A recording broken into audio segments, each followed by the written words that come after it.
Telegram, sir. No? If you'll just sign right here. Of course. Yeah, thank you, sir. Good morning. Good morning. What's it, Bird? A telegram. He's sending us a telegram. I don't know. I'll see. Who's it from? Harold. Uncle Harold. What did he say? I'm returning to the States as soon as possible. Taking plane this evening.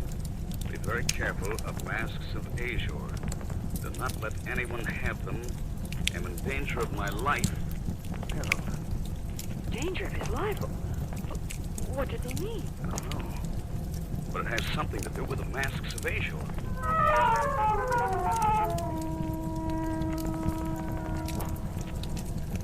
Saturday evening, Greg dropped in. What he told us that night was the first inkling I had that Harold Letterby had stumbled upon a relic of the past. But it would have been better if it had been forgotten for all time. By the way, I did a little research on those masks of yours. Oh? Did you find out anything interesting? Yes, quite a good deal. Well, give us a rundown. I don't know if you'd like to hear it. Why not? It's not very pleasant. Well, tell us anyway. All right. You see, I knew I'd heard the name Asia somewhere. Finally came back to me in college. I took a course in mythology. That's where I'd heard the name. Azure was the messenger of the underworld. It was he who went forth, summoned the victims to death. Final count. He wore a mask when he appeared on Earth, which he removed when he saw his victims. The mask was also worn to protect others, for whom the time was not ready to gaze upon his countenance. The sight of his face meant death. You were right when you said it wasn't pleasant. He was accompanied always by a dog, a large dog of indeterminate breed, who went before him. Azure's presence was always known by the howling of the dog. Well, of course, that's just a myth. Azure never really existed. I have to take it for what it's worth. Oh, yes, and one other thing. Yes. It said that the masks were once stolen from him. He's been searching for them ever since. That he wears a different mask while searching for the golden ones. Oh, you've given me the shivers. Well, that's the story, Marshal. Sounds like nonsense. A being who set forth to summon people to death, always accompanied by a dog. This superstitious belief had come down to us from the childish minds of an ancient people. Did you hear that dog? Oh, it's only a dog in someone's backyard baying at the moon. Rather a coincidence, you might say, talking about a dog and then hearing one howling. But just a coincidence. What's that? I don't know. Sounds like an animal of some kind. Scratching for dogs. I'll take a look. I'll go with you. Now be careful. There's nothing to be afraid of. There's nothing out here. What? I said there's nothing out here. I think I heard something scratching in the book. What? Well, nothing here now. There's no need to get upset about it. Let's go back in.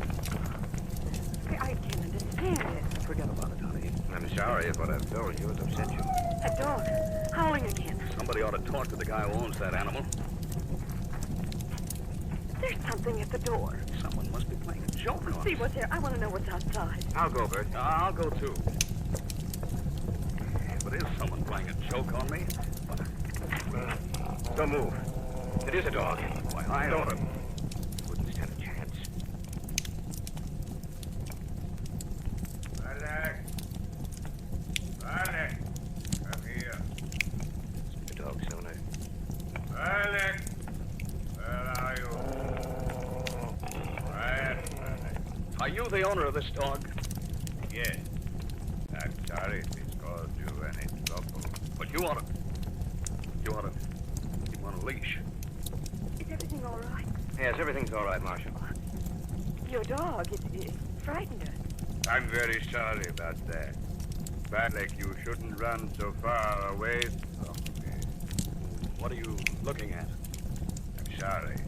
I was looking past you to those masks you have hanging over the fireplace. Right. I'd better put the leash on him. If you'll excuse me, I'll be going. Sorry to have disturbed.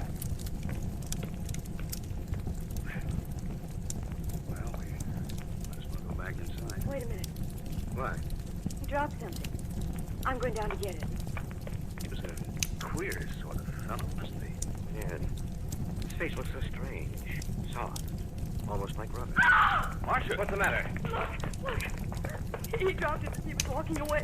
He dropped it deliberately. Well, what is it? It's a mask. The mask of Azure.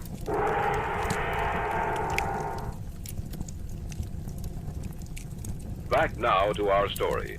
An original tale of fantasy by Richard Thorne entitled The Masks of Azure. We stood just outside the house. A minute before, the man and his dog had disappeared from our sight. Marcia went down the stairs to the walk where he dropped something. And then she screamed. It's a mask. The mask of Azure. Here, let me see that. It is a mask. A sponge rubber mask. Remember what I said about his face? Yes, I do. What are we going to do? We can't do anything until Harold gets here. Maybe then we'll learn some more about these masks of Azure.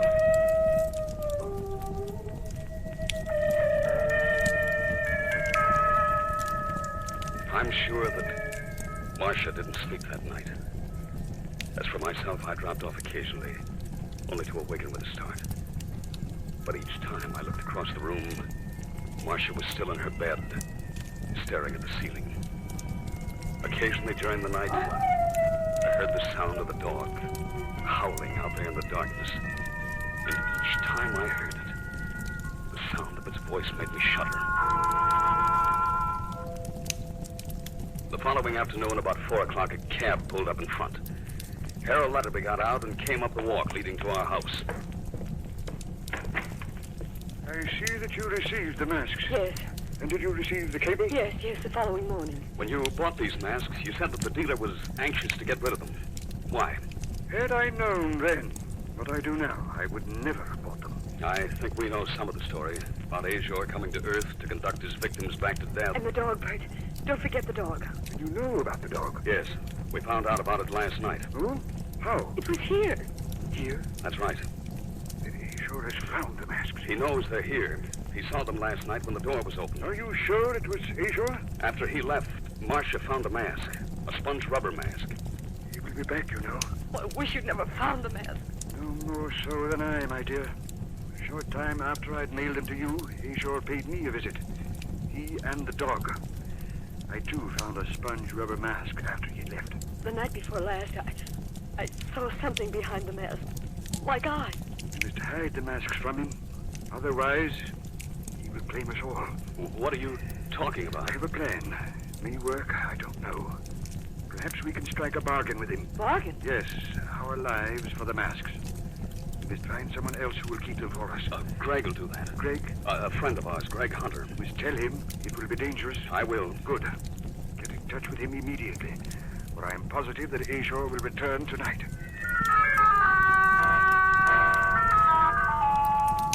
I called Greg and told him of our plan. Harold decided that he'd go back to Greg's apartment with the masks, and if Azure agreed to the bargain, we would send him there and Harold would return them to him. Greg would stay with us to await the appearance of Azure. By 6 o'clock that evening, Harold had gone to Greg's apartment with the masks, and Greg had come to our house to await our expected visitor.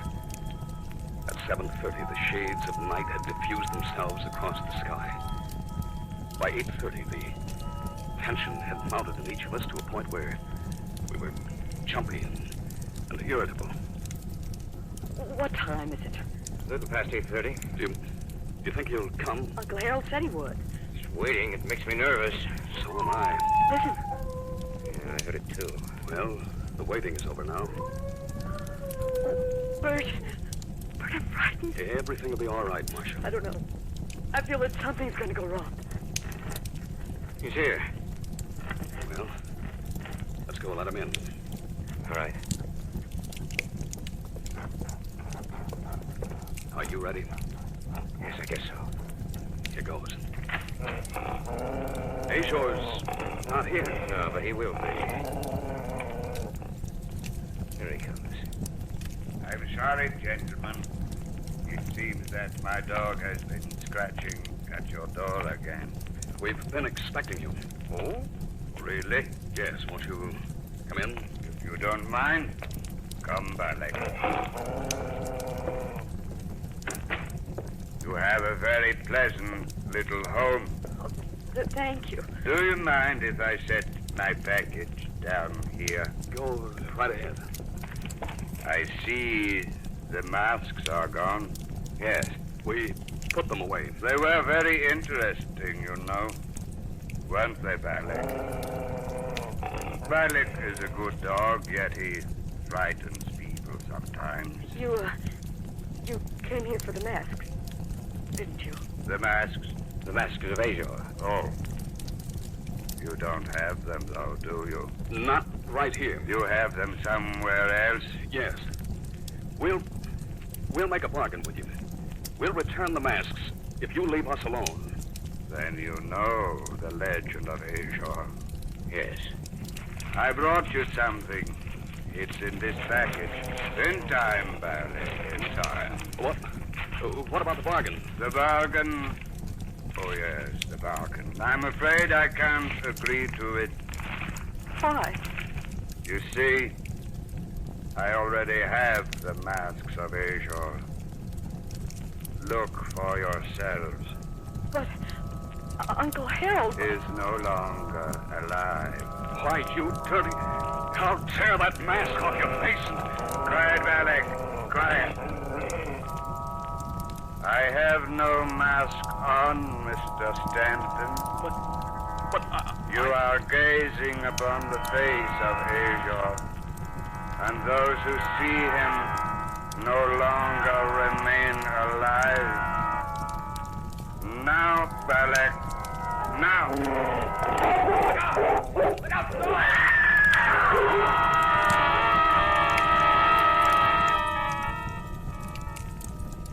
It is time for us to go back, Balak. We have recovered the masks of Azure, and we have many calls to make.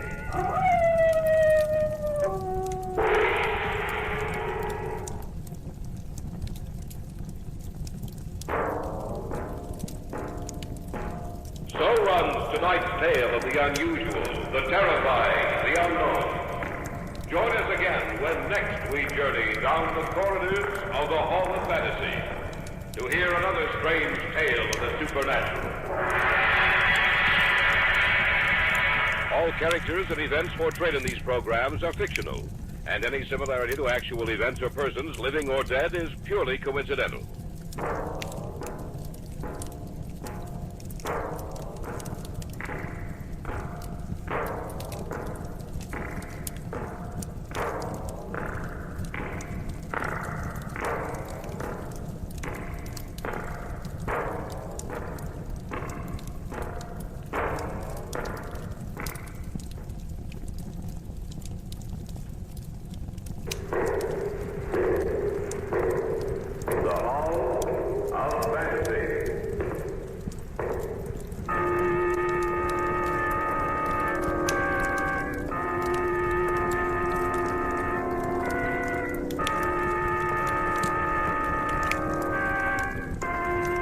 Welcome to the Hall of Fantasy. Welcome to the series of radio dramas dedicated to the supernatural, the unusual, and the unknown. Come with me, my friends. We shall descend to the world of the unknown and forbidden, down to the depths where the veil of time is lifted and the supernatural reigns as king. Come with me and listen to the tale of Out of the Sky.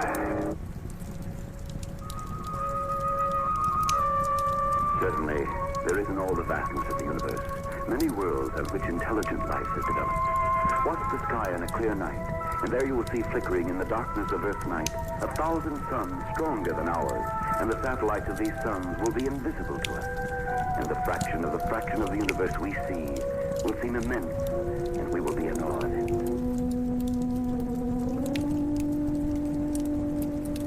Already men's minds have turned to the stillness of space. Already his thirst for knowledge has led him in imagination on many an expedition into space. The most primary things we know. But there remains a world, a universe of things we don't know. And if there is life in other worlds, how advanced is it? How much farther have they progressed than have we? Why would it not be possible for them to learn the secret of space travel long before we were even close to the answer? I wonder who that can be. I'll get it. Yes? Well, that's strange. Who is it, dear? No one. There's no one out here at all. I don't know if someone... What's the matter? What's the...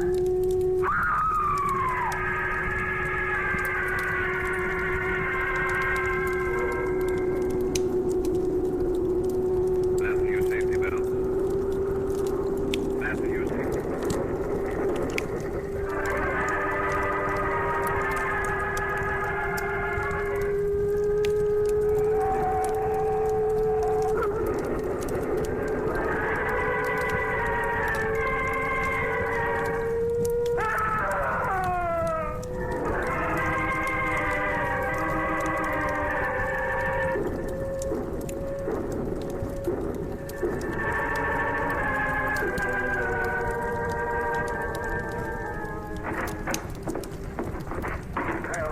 Here's the last of those reports, Jeff.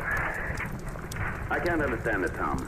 A man and his wife who died, an airplane that crashed, several people killed in their cars, and several mysterious explosions. I just can't understand it. Sabotage, maybe. I don't think so. Sabotage involves destruction of a country's production potential, propaganda, that kind of thing. These people who died in their cars, a man and wife they found dead in their home, that's not sabotage. They don't work that way. Why is it happening, then? I don't know. That's what's almost driving me crazy. These people have died, except in the smash-ups. There isn't a mark on them, nothing to show how they died. No clues, nothing at all. One thing. Do you notice how this has all been centered in one section of the country? Yes, in the southeast, not far from the Atlantic coast. And around this one town, right here on the map. One isolated town. There's a report here I didn't show you, Tom. No? What is it? Came in a short while ago. Traces of radioactivity have been found at each scene of disaster. Radioactivity? That's correct.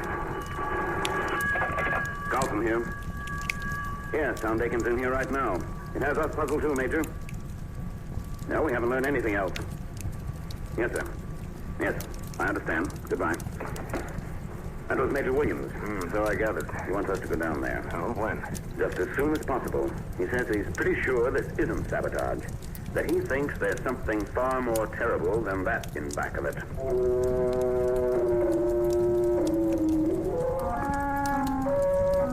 Tom Dakin and I got reservations on the first plane out.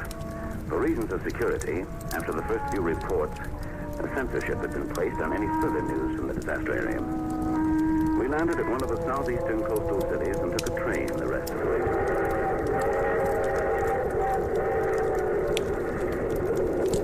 In another hour, we'll be there, Tom. Yes, I know. Why so gloomy? Well, we don't know what we're fighting. What's behind everything that happened? That's what we're supposed to find out. Yes, I know. And that's what I'm afraid of.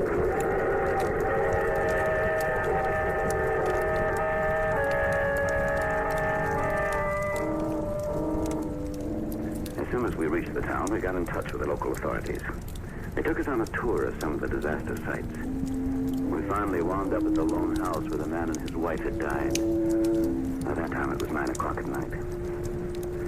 And the chief said he'd wait out in the car for us. He's probably tired of seeing these places. The chalk lines on the floor show where they found the bodies. And these pictures show us the position they were in. Yes, but they don't tell us anything. Let's check the radioactivity. Use your Geiger counter. Right. And it's radioactive, all right. Move over a little closer to where the bodies were lying. Jeff! Yes? What did they say the reading was before? 2. Well, something's crazy then. This reading is 4.3. What? That's right. That must mean the radioactivity is increasing. But how? I don't know. Can't answer any more than... Listen. What do you hear? Turn that Geiger counter off. Right. Now. You hear it? Yeah. Like a high-frequency hum. Where's it coming from? You tell me. What's that? Sounds like an explosion from outside. Come on, we better see what it was. Tom. Yes, I see it. Where that police car was waiting for it. There's nothing there now but a pile of smoking metal.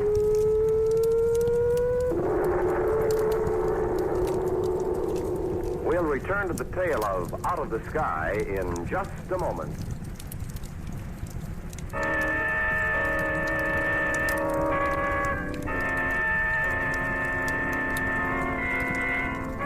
Back now to the Hall of Fantasy and the tale of Out of the Sky.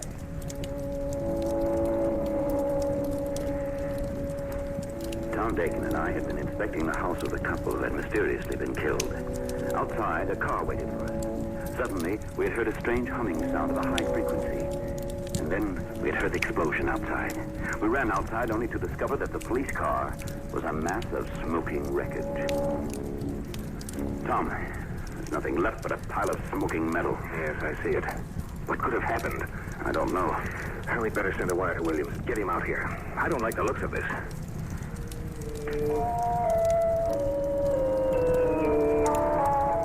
We got back to the hotel as soon as we could.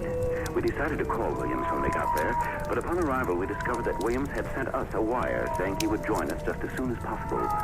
He came in on the noon train the following day. Well, there he is, Jeff. Let's go meet him. Right. Oh, he sees us. Worried. Good to see you, Charles. Dakin, anything wrong, sir? Get out of here. I'll tell you then.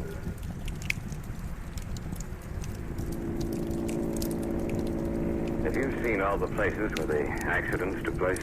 All of them. There's something strange about that, Major. What do you mean? You must mean the radioactivity, Tom. That's right. Major, those early reports mentioned radioactivity. Yes, I know. The original reading was less than 2. Now it's 4.3. What? That's right. And I might as well tell you what I know. We received a report from an airline pilot about a strange ship. Oh? Yes, that's right. According to what he said, it didn't look like anything he'd ever seen before. That there wasn't a silhouette of any ship on Earth that looked like what he saw. What did it look like? It was circular in design. Like... Yes, that's right. We told you about what happened last night. Yes. It's a good thing you weren't in that car. Who are they? Visitors from out of the sky, Dick. Out of the sky? Out of space, if you prefer. And you believe the pilot's story? Yes, I do. But why did they come here? Well, they're not friendly, we're sure of that. And they're concentrating on this area. That means their ship is somewhere around here. We have to find that ship. No matter what the cost, it and they must be destroyed.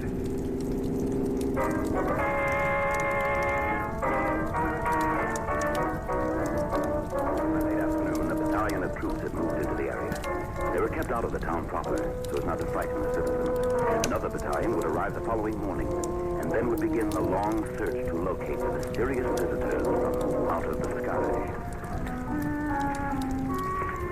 About 7:30 that evening, Tom Dakin went out to visit some of the places where the accidents had occurred.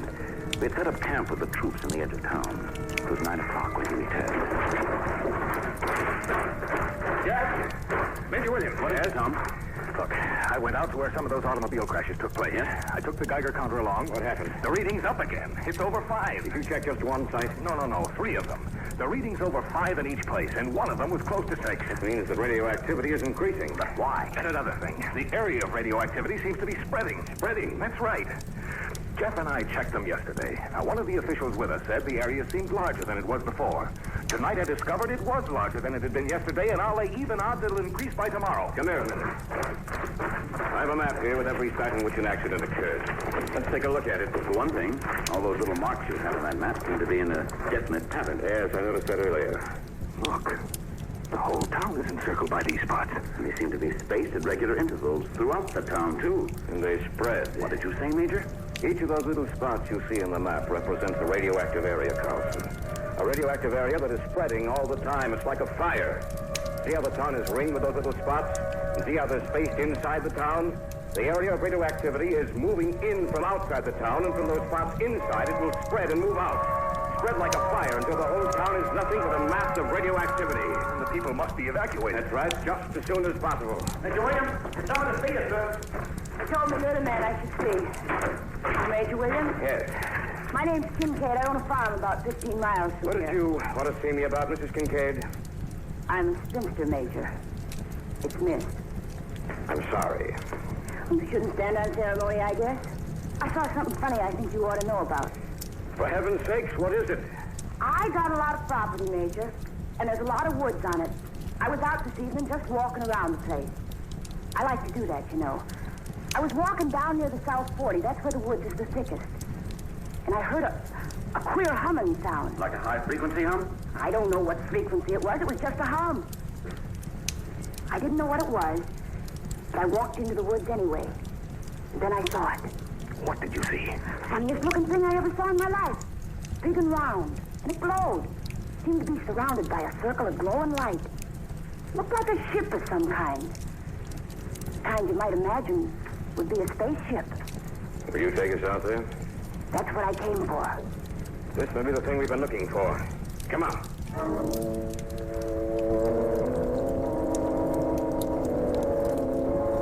We took a jeep. The four of us drove through the night to Miss Kincaid's farm. Even she was silent as we drove out there. And the thought uppermost in our minds was, what would we find out there? Who were they? And what did they look like? I've never been so bruised in all my life. Oh, is that the woods up there? That's right. I don't see anything up there. Oh, the trees are too thick. Can't see a thing till we get inside the woods. There's a clearing near the center of them. Well, this is as far as we can go. All right, let's go. Well, I'll lead the way. You can follow me. She's not making all this up. I don't think she is. It fits in too perfectly with what we know. Yes, you're right, Major. Yes, I hear it.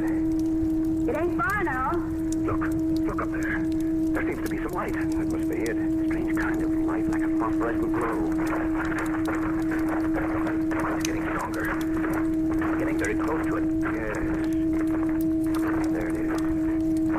Well, what do you think of it? It's just like you said, Miss Kincaid. Want to go up close and get a good look? Could be a fool. The thing is surrounded by a radioactive circle.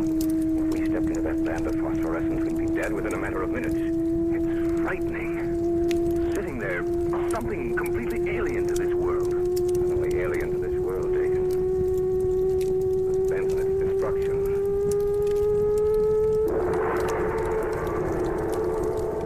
You are listening to the tale of Out of the Sky on this week's journey down the corridors of the Hall of Fantasy.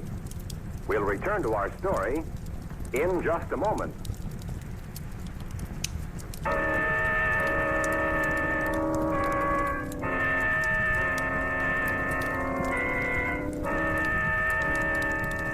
And now, back to our story. An original tale of fantasy featuring Everett Clark and Carl Grayson entitled Out of the Sky. The four of us stood there at the edge of the clearing. Before us loomed a circular disc, surrounded by a band of eerie luminescence. Put the Geiger counter on, Tom. Right, Major. Oh, move a little closer. Don't go any farther, Tom. No, I won't. There's no danger. Look, I'll walk right into it. Stop, don't go in there. There's no danger. Stop it. Wait a minute. Look. There's no danger. Not to me. Do you see what's happening? Nice to frighten you. We are far ahead of you, Earthman.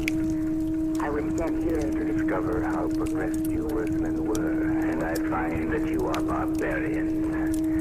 I am supposed to return to my planet and report on what I have found. Now I discover that I alone can conquer you. I can even assume your shapes. Prepare to meet your doom, Earthmen. I can hardly believe my eyes. It went into that phosphorescence and then it dissolved before us.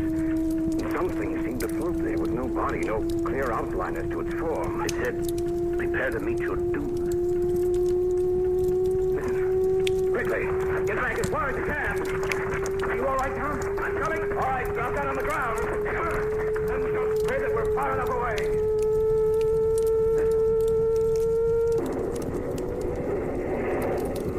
Taking off. How fast it's traveling. It's gone. No, I don't believe it's gone. I believe that it will land somewhere close by here. Look, the phosphorescent glow is gone. The minute the ship took off, it disappeared. And I'm willing to stake my life on the fact that all the places that showed increasing signs of radioactivity are completely safe now. There should be no signs of it until that ship returns. And it will return. Believe me, it will.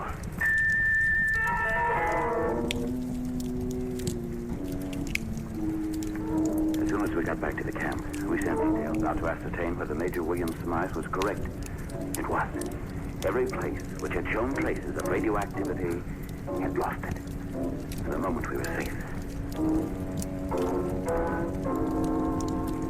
Do you think it's gone back to wherever it came from, Major? I don't. And you think it will strike again? Somewhere else? Not somewhere else, Carlson. It will return to this area. Why? The preliminary operations were begun here, Jeff.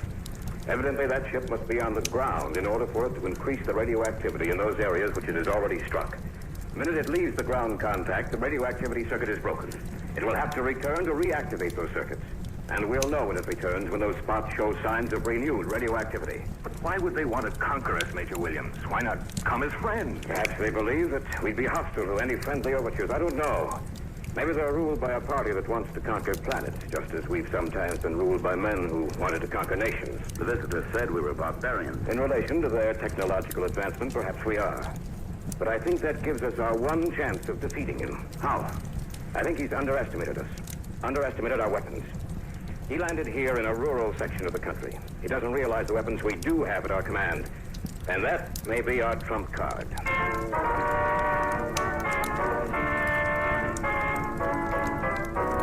Major Williams sent out a rush order for new troops, as many as possible. By noon the next day, an airlift had been set up. Every few minutes saw the arrival of new planes pouring out their cargoes of men and equipment. Special guards were placed at each one of the points where radioactivity had been spotted, with orders that if one of them should show signs of renewed radioactivity, the guard was to contact the command post at once.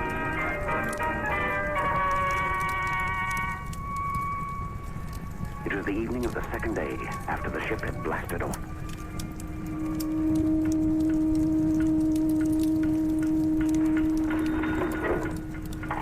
Carlson here. Yes. Yes, I understand. Yes. Move away from the center of the danger point. That's right. The ship has returned? Yes. You'd better get the area commanders ready. That's what I'm going to do. Major Williams, to all area commanders, put Plan A into operation. The first sight of the ship, notify me, then the air command. They know what to do.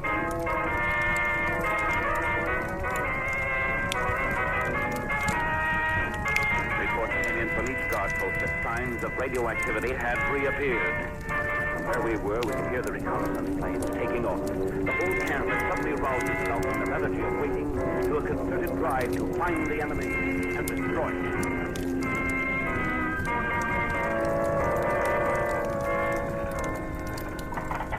Carlson here. You have? Where? Yes, I have it. Get in touch with Air Command right away. They found it. Where? You'd never believe it. The ship has returned to that cleared area in the woods. Probably thought we never looked there. Let's get up there. We've got to make sure our men are back far enough. What we're going to drop is the most powerful weapon in the world.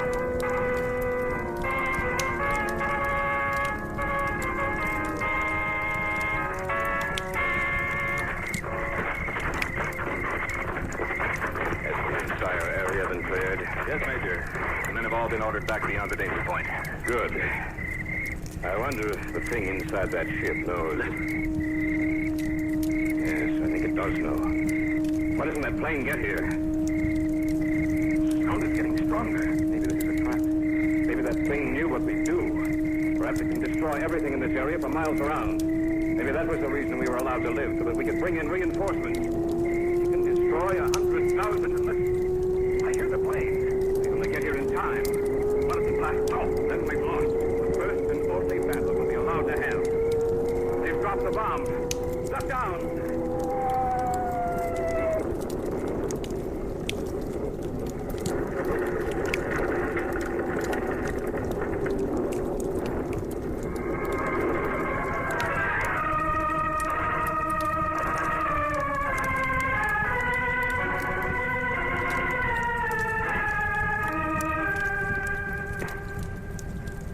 We've done it, Major.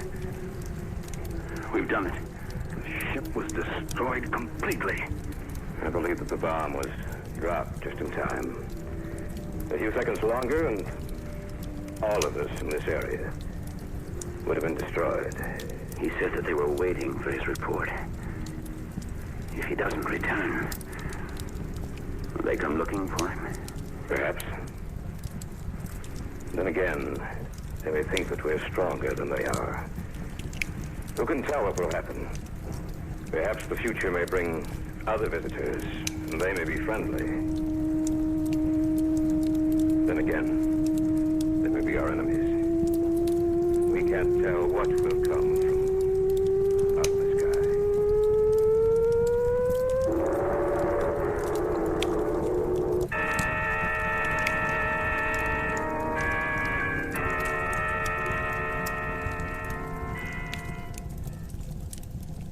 Ladies and gentlemen, the Granite Furniture Company with stores in Sugar House, Murray, and Provo presents...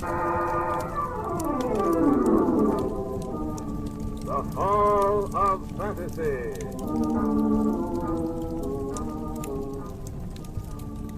Welcome to the Hall of Fantasy. Welcome to the series of radio dramas dedicated to the supernatural, the unusual, and the unknown. Come with me, my friends. We shall descend to the world of the unknown and forbidden, down to the depths where the veil of time is lifted and the supernatural reigns as king. Come with me and listen to the tale of Man-Size in Marble. The Granite Furniture Company brings you the Hall of Fantasy. Listen now to original tales of the imagination and some of the classics of the supernatural as we take you down the corridors of the Hall of Fantasy to the mysterious realms of the unknown. These are stories of eerie and fantastic thrills, brought to you by your friends at the Granite Furniture Stores.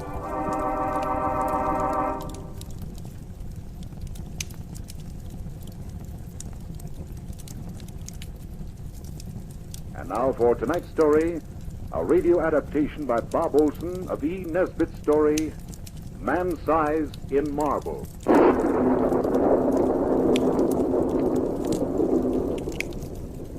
The villagers called it a delusion. That explanation gave them some comfort. Since it will give you comfort also, I'll say no more about it, except that it's difficult to understand how hallucinations can commit murder.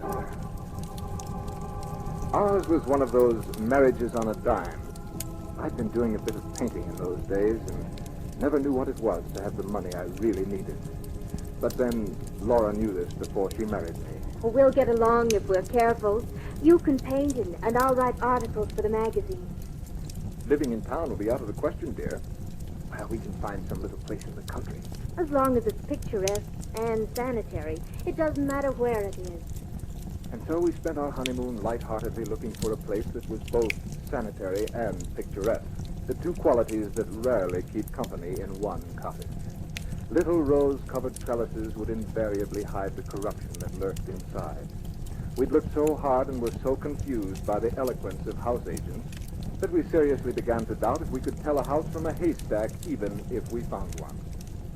But when we came out to the little village of Brenzett, sent 2 miles out to see the famous little church, our search was ended. For there, just 2 fields away, was the cottage.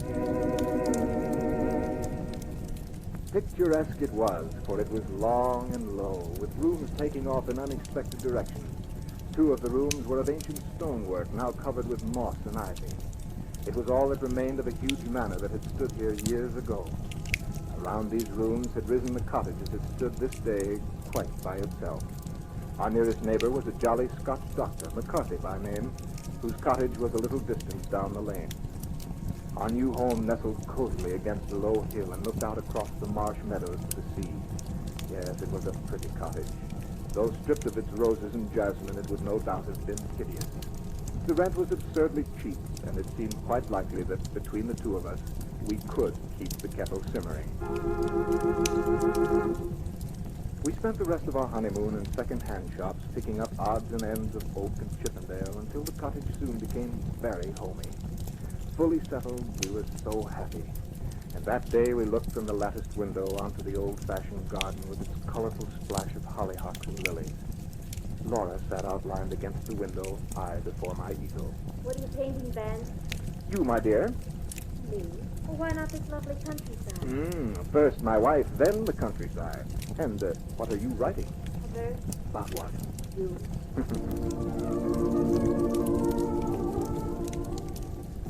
It was a gay life, the sort that only the quite humble or the very rich could enjoy. Our fortune was added to when we found Mrs. Dorman, a tall peasant woman with a good face and figure to keep house for us. Laura was delighted with her, for Mrs. Dorman was full of stories of the past, stories of the smugglers and highwaymen who dominated this part of England, cutting purses and throats with equal zest. Better still were her stories about the things that walked and the sights that one met of a starry night. They gave Laura a good deal of material for her article. Old wives' tales, I call them. 3 months passed quickly. We hadn't had a single quarrel. That's why it startled me when on the return from a visit to Dr. McCarthy, Laura, who had always been so happy, rushed to my arms and buried her dark little head on my shoulder and wept. Laura, what is it? It's Mrs. Dorman. Well, what about Mrs. Dorman? She's leaving us. Leaving us? Well, what on earth for? She says that she must leave before the end of the month. She says that her niece is ill, but I don't believe her because, well, her niece has always been ill. She acted so queerly. Don't cry, Laura. You know, it's a terrible shock to see you cry. Well, I might cry a bit myself just watching you, and you'd never respect me again. Oh, but it's serious. Those people in the village are so sheepy, and, well, if Mrs. Dorman leaves us without any explanation, no one will come and take her place. I just know it. Well, then we'll share the housework. But we'll have no time to earn what we need, and we've been doing so nicely now. We'll have to work all day and rest only when the kettle's boiling. Oh, you exaggerate, Laura. You'll have less time, but there'll still be time. However, when Mrs. Dorman comes back, I'll have a talk with her. We'll come to some sort of terms. Tell you what, let's take a walk up to the old church. The church was large and lonely, and we enjoyed the stroll in the moonlight. The path that went through a wood and along the crest of a little hill was called the Fear Path, for the dead had been carried along this path to be buried. The churchyard was enclosed by a low wall and ceilinged by several large elms whose branches stretched out as if in benediction over the dead. We entered the old church from a long, low porch and through a heavy oak door studded with iron. Inside, the arches rose up into the darkness. We strolled up to the chancel where the fine colored glass windows let in faint hues of filtered moonlight. It gave everything a substance of shadow, even the gray marble figures of the two knights who lay there in full plate armor with hands upheld in everlasting prayer. You know, it's a funny thing. If there is any light in this church at all, it seems to shine on these figures. Who are they? No one knows. The peasants say they were marauders, bandits, that they were the scourge of their day. Does it give you kind of a strange feeling to know they used to live where we live now? I hadn't thought much about it. Has Mrs. Dorman told you the story? She doesn't know about it. She said the house was struck by a bolt of lightning. I heard it was the vengeance of heaven against their foul deeds. Funny how a pair like that would be given such an honored place in this little church. Well, the gold was good, no matter where it came from. Their heirs probably bought the honor. Those marble statues certainly aren't flattering. Yeah. From the looks on the faces, even in marble, I doubt their conversion to Christianity. The church looked very weird as the shadows cast eerie forms about. We looked again at the sleeping warriors, and a feeling of awe came over us. Outside, we sat on the ancient stone seats, gazing out across the moon-misted meadows. A sense of quiet and peacefulness came over us. At such times, troubles don't exist. Well, feel better than you did, dear? Yes, Van. Oh, let's never leave this place. It's lovely. Ah, yes. Wasn't it silly to get all worked up over Mrs. Dorman? It's still a terrible nuisance. Oh, granted, but if scrubbing and blacking boots is the worst of our lot, we'll manage quite well even without Mrs. Dorman. Of course we will. And nevertheless, when we get back to the house, I'll have a talk to her. She should be there by now. I hope you can convince her.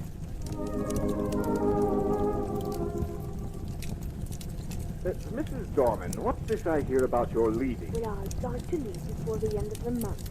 Well, aren't you happy here? Maybe you'd like a raise in your wages. It's not that, sir. You and your lady have been most kind. So then, suppose we work it out so that you can stay. No, Mr. London, I'd rather leave. My niece is ill. Yes, I know, but she's been ill all along. Would you consider staying on for another month? No, sir. I want to leave before Thursday. But this is Monday, woman. That's rather short notice. I'll tell you what, stay on until next week. Maybe I can come back next week. But why must you go this week? Well, speak up. It's this house, sir. This house? Well, what about it? They say that strange deeds were done here in olden times. In olden times? Oh, but this is now.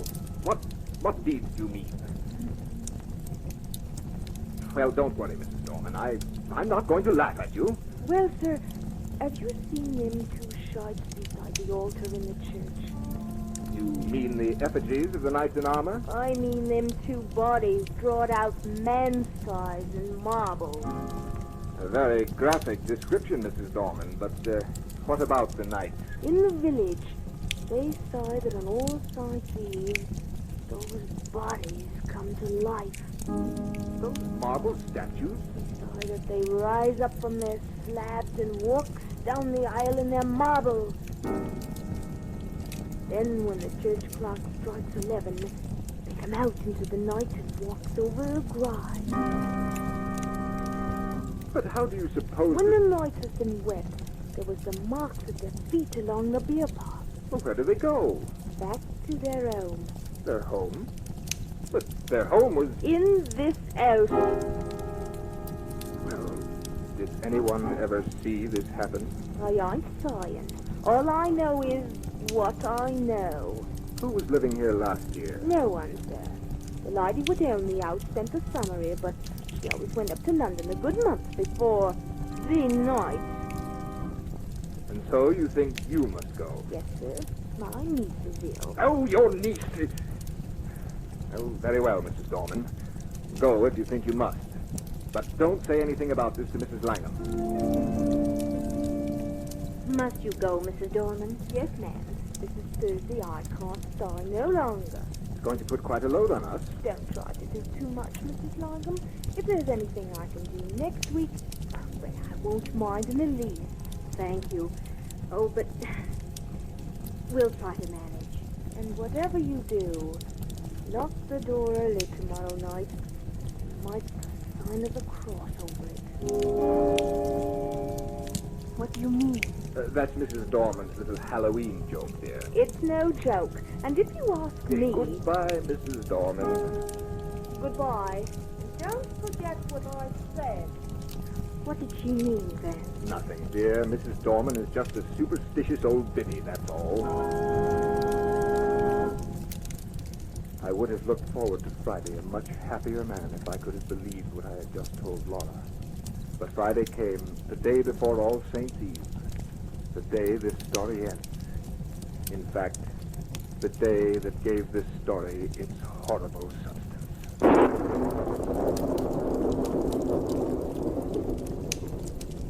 You are listening to Man Size in Marble in tonight's journey down the corridors of the Hall of Fantasy, brought to you by your friends at the Granite Furniture Company with stores in Sugar House, Murray, and Provo. And now back to tonight's story, Bob Olson's adaptation of Man Size in Marble. I arose early that morning and had already built a rather smoky success of a fire when Laura came down as bright as the bright morning itself. We had breakfast and went after the housework. When the brushes and pails were silent at last, we set and pails were silent at last, we set and pails were silent at last, and spent one of the merriest days since our wedding. That afternoon we took a long walk, completely happy, and Laura sweeter than ever. I decided that housework was good for her.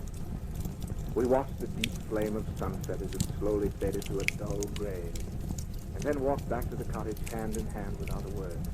Once inside, we sat in the parlor and seemed to settle into a deep silence. I thought it was a happy silence, as what I asked Laura had no particular significance at the time.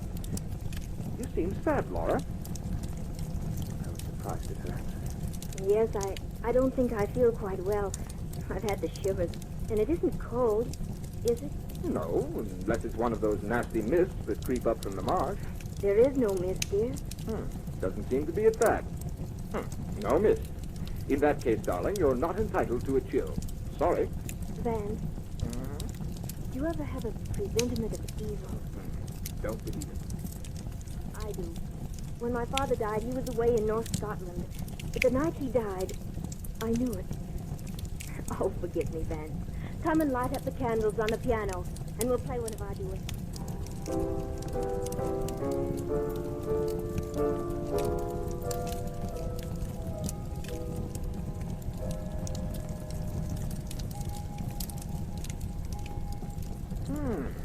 10 o'clock already. Light up your pipe if you'd like, Van.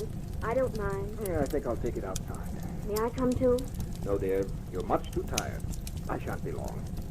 You get to bed or you'll be ill. You're taking good care of me, darling. Have to. Can't do all this housework by myself, you know. Then give me a kiss. That will be a pleasure. Let me go with you. You get some rest. Van, Yes? we've been very happy today, haven't we? Even happier than usual, sweetheart. You won't be gone long, will you? No, dear. Not long. I stepped out, leaving the door unlatched, for I expected to be back shortly. The night was magnificent. Huge masses of clouds, dark and heavy, seemed to clasp hands and reach from horizon to horizon. Through this flowing stream of clouds moved the moon, like a dolphin diving in and out of an endless succession of waves. The treetops swayed like a metronome to the gentle swing of the clouds. There was the mystic glow on the earth that comes from the blend of dew and moonlight. I drank in the serene beauty of the night. There wasn't a hint of emotion about it. Not even a leaf stirred. The wind was high up, busy herding the clouds. Across the meadow, I saw the church tower standing out black against the sky. I suddenly thought of the 3 happy months I'd known here with Laura. Just then, the church sounded its bell.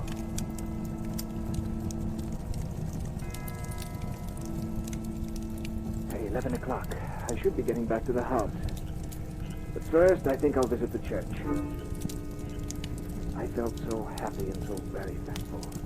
I wanted to take my gratitude to the old chapel that had heard the sorrows and the joys of its people for so many countless years. On my way, I passed our cottage and looked in the window where I saw Laura's dark little head silhouetted against the pale blue wall. She was very still. I decided not to disturb her. I turned down Beer Path. It was such a peaceful night that at first I was conscious of nothing. Then, suddenly, I became aware of a rustling sound that broke the stillness ever so gently. I stopped to listen. The sound stopped, too. I took another step and listened. The steps seemed to echo my own. Well, if that's a poacher, he's a fool not to step more lightly. I left the Beer Path and took to the woods. The footsteps seemed to echo along the path I had just left. Strange. Yes, it was strange. But then, all night sounds are strange. I passed through the corpse gate and walked among the graves to the low porch of the church. The door was open. Did I leave that open? I'd hate to have the damp get in and ruin those fine old fabrics. I went in and was halfway up the aisle when suddenly I remembered. That bell struck 11 o'clock. This is the very day, the very hour when the shapes drawn out man's size in marble begin to walk. Once I did remember, it came on me with a shiver. I was ashamed. So to make up for it, I walked boldly to the altar. I did that because I wanted to tell Mrs. Dorman how peacefully the shapes had slept through the ghastly hour.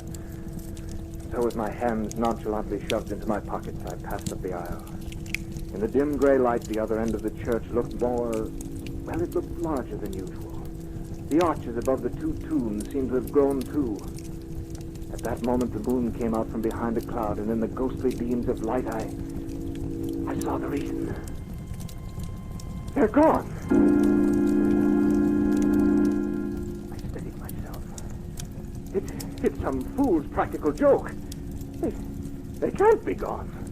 I'm not in the right place. It's too dark to see here clearly. Yes, that's it. I took a newspaper from my pocket and lit it with a match. It flared up brightly. The confirmation was sickening. The bodies, drawn out man-size in marble, had actually disappeared from the church. Suddenly I was gripped with an indefinable horror. It was an overwhelming certainty of finished calamity. I threw down the torch and dashed down the aisle, out the front door and into the night. They're gone! They're gone! Help me, someone! The bodies! They're gone! Settle down, man. Let go of me, you fool! The marble figures have gone from the church! They've disappeared, I tell you! Hey, they know. You've been smoking too much. Smoking and listening to old wives' tales. But, Doctor, I've seen the bare slabs with my own eyes. They're gone, I tell you. We'll come back with me. I'm going up to the Palmers now. His lost is sick. We'll have a look into the bare slabs. Well, you can go if you like. I'm going home to Laura. Rubbish. I'll never admit it. You can't go around all your life saying you saw a slab of marble in vitality. You can't do it, man. I'm not going back there. Then you want that you should be a coward? Coward? No, but... I coward. I may can help you if you didn't go down with me. Oh, all right. Come on. No, here we are at the church. Come in with me. I'm coming. But what have you got your ears closed for? Here, I'll strike a match. No, look there. What have you had to drink, man? I opened my eyes, and what I saw made me absolutely mad. A huge black screen dropped across my reason. For there on the cold gray slabs were the two grotesque shapes in their marbles. Dr. McCarthy, I simply don't know what to say. It must have been the light, or maybe I have been working too hard. Yes, you know, I was sure they were gone. I'm quite aware of that. You'll have to do something about that brain of yours. But wait, look at this hand. What's wrong with it, Doctor? It's been broken. There's a finger missing. Finger? But the last time I saw it, it was perfect. Someone may have tried to remove it. That can't be right. My impression was that they were gone. Completely disappeared. That was too much tobacco and painting. Perhaps. Well, come along, Dr. McCarthy. My wife will be getting anxious. I told her I wouldn't be gone long. Well, I should be going off to the Palmers. I'd appreciate it if you'd come on to the cottage with me and drink to my better senses. Or confusion to all ghosts or something. Well, it's pretty late, no. I had to see a lot of people tonight. I could go to the Palmers tomorrow. All right, I'll come with you. I believe I needed the sensible old doctor more than the Palmer girl did. You've had an illusion, man. Nothing more than an illusion. Yes, I fancy you're right about that, Doctor. But it was a most amazing one. Dr. McCarthy then went into a dissertation on ghosts and apparitions as we walked on up to the cottage. When we reached the garden path, I was a little puzzled by the bright light that was streaming out the front door. Soon I saw that it was wide open. Had Laura gone for a walk? Well, come on in, Doctor. We'll find Laura and then pour ourselves a drop of whiskey. Good. The house was ablaze with candles. Laura had not only lit the wax one, but there must have been a dozen other sputtering, glaring tallow dips stuck all over the room in odd little places. Laura! We have company! Oh, Laura! I wonder if she went out for a walk. Laura! Vance! Yes? Look! Where? Laura! There in the little recess of the window I saw her. What had she been doing there? Looking for me? But the doctor said it before I quite dared to. Someone's been in this room. It didn't belong here. Who? Who? Laura didn't move. Her mouth was drawn and her eyes were wide open. Very wide. She looked as if she'd heard a footstep behind her and turned to meet. What? I passed my hands over her eyes. They saw nothing. What had they seen last? The doctor moved toward her, but I pushed him aside as if I were afraid of what he'd say. And then I took her in my arms. Laura, darling. I've got you now. You're safe. Aye, she's safe. She's dead. Oh, no. She fell into my arms like a limp, loose-jointed doll. I was slightly mad with this horrible sense of loss. But I knew she was dead. I knew it, and nothing mattered anymore. Laura was dead, and the world was dead. And I silently prayed that I might die. What's in her hand? I don't know. I don't care. Laura's dead. But the doctor pried open her fingers, and soon something fell out of that grim clutch and dropped to the floor. We looked at it, and then at each other. For what we saw was no hallucination. It seemed to fairly shriek its defiance to reason. For there on the floor was a gray marble finger.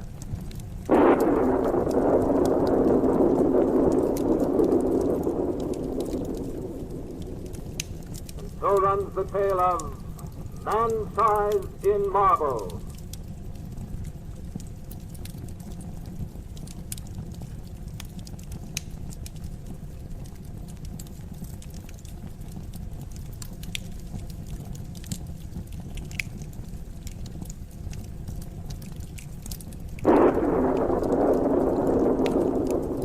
Remember to join us next week at the same time for another journey down the corridors of the Hall of Fantasy.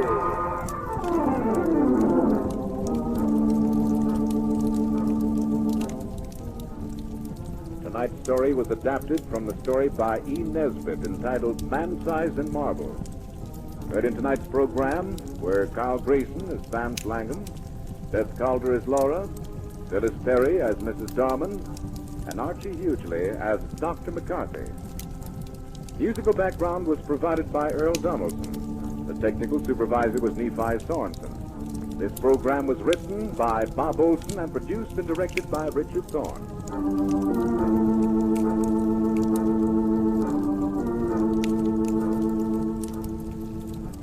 Remember, be with us again next Sunday night on call at 8:30 p.m. when the Granite Furniture Stores in Sugar House, Murray, and Provo will take you on another journey down the corridors of the Hall of Fantasy. We hope that you've enjoyed this recording, and for more happy listening, please visit otrcat.com.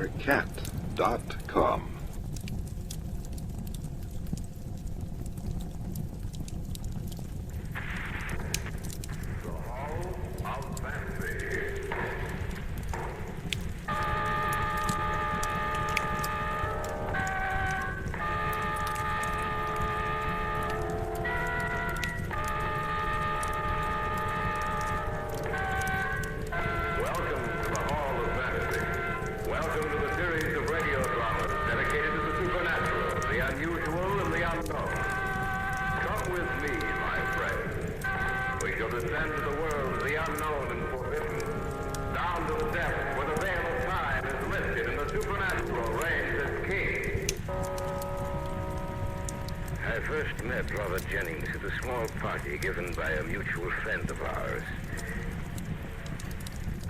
Dr. Cecilius, here's a gentleman who'd like to meet you. I'm honored. The honor is mine, Dr. Cecilius. Thank you, Mary. Well, you two chat together for a while. I'll get back to my other guests. Elizabeth, I'm very interested in some writing of yours, Dr. Cecilius, especially in the term metaphysical medicine. I read them a few years ago. And I hope they didn't bore you. Quite the contrary. Just a few days ago, I thought of the subject again, and I searched everywhere for my copy of the book, but I couldn't find it. I understand that it's out of print. Yes, quite true, Mr. Jennings. I'm interested in the cause of a certain phenomenon that I have witnessed. I thought perhaps your book might help me. If you still care to possess a copy, I should be glad to provide you with one. As any author, I still have 2 or 3 around. Thank heaven you're able to help me. I've almost given up hope. Hope of what, Mr. Jennings? Perhaps in a while I may be able to tell you, but not until then. Doctor, it's a tale so strange and unusual that you'll say it's fantastic, but believe me, it's the truth.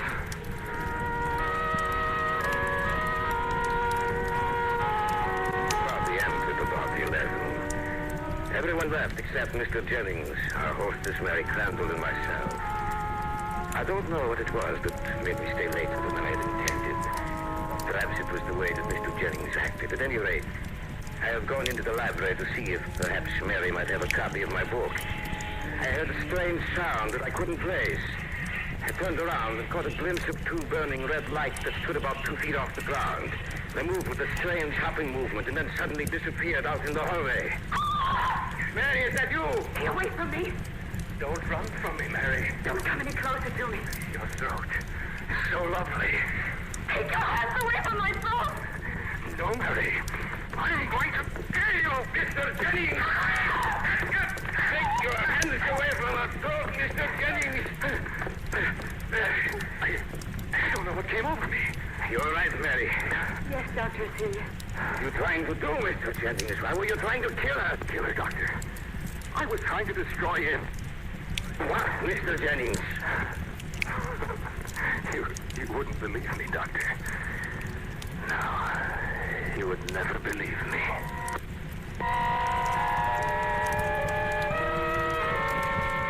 Mary and I watched him as he left the house.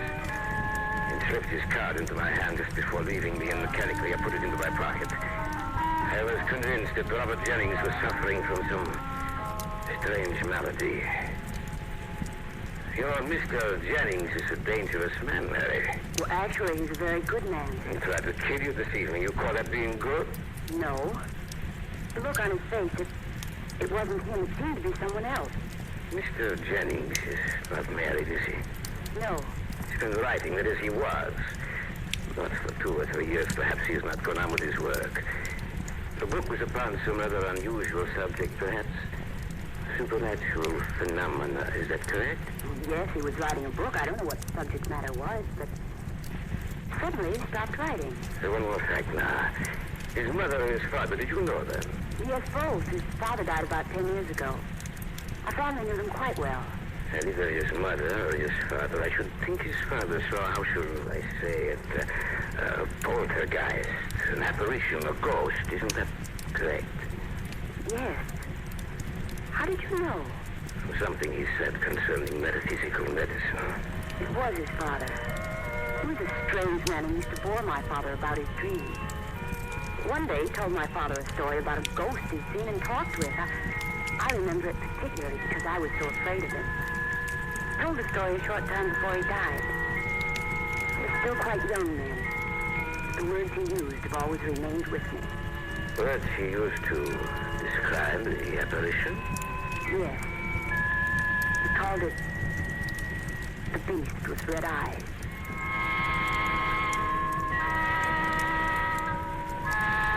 The following day, I went to call on Mr. Jennings, carrying with me the little book he had asked for. Yes? What can I do for you? I should like to see Mr. Jennings. I'm sorry, sir. He's engaged with another gentleman just now. I see. Will you tell him that Dr. Hesselia has called? Oh, just a moment, sir. Mr. Jennings left word that if you called, you should be shown in. He wants very much to see you. If you just come with me. Thank you. If you just wait here in his study, sir, I'll let him know you're here.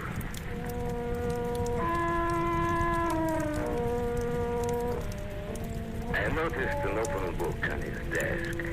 I couldn't help but go over to look at it. My eye fell upon a sentence underlined in red. There are with every man at least 2 evil spirits. And then I heard that strange sound again. I looked up, and over in the corner of the shadows, I saw those 2 dancing dots of luminescence. Then suddenly something ran close to the floor out of the room, and in the hallway...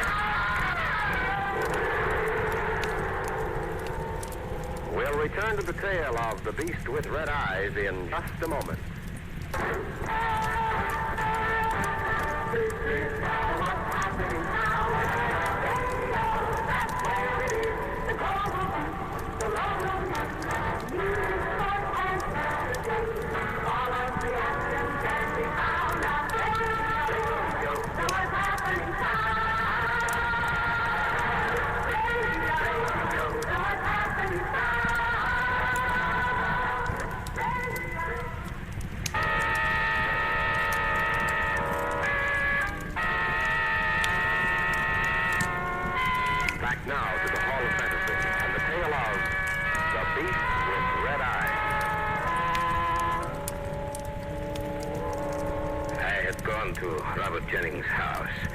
servant had shown me into the study.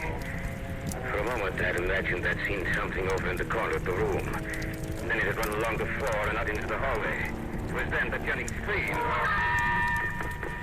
Mr. Jennings, what is the matter? What happened, sir? I saw it. I saw it again. What did you see, Mr. Jennings? You may go now, Stanley. Yes, sir. Come, Dr. Hesselius. We'll go back to the study. I asked you what it was you saw, Mr. Jennings. Don't worry, Dr. Hesselius. I'll tell you before very long. I brought my book. It's there on your desk. Thank you, Doctor. By any chance, did you read part of the book I left open on the desk? I happened to glance at it, yes. I see. And what did you think? I had no time to think, my dear sir. I thought I saw something in here. Saw something? What? I'm not really not too sure.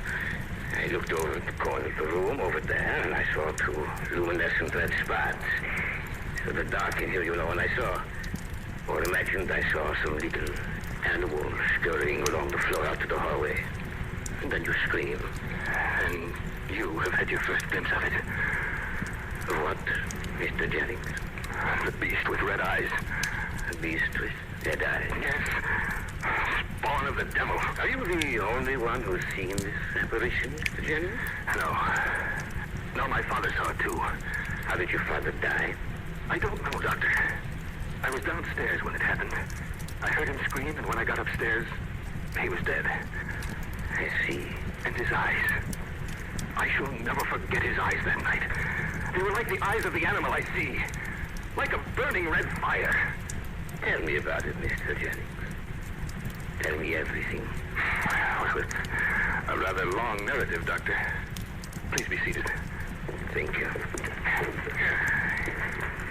About 4 years ago, I began a book for which I had done research for many years.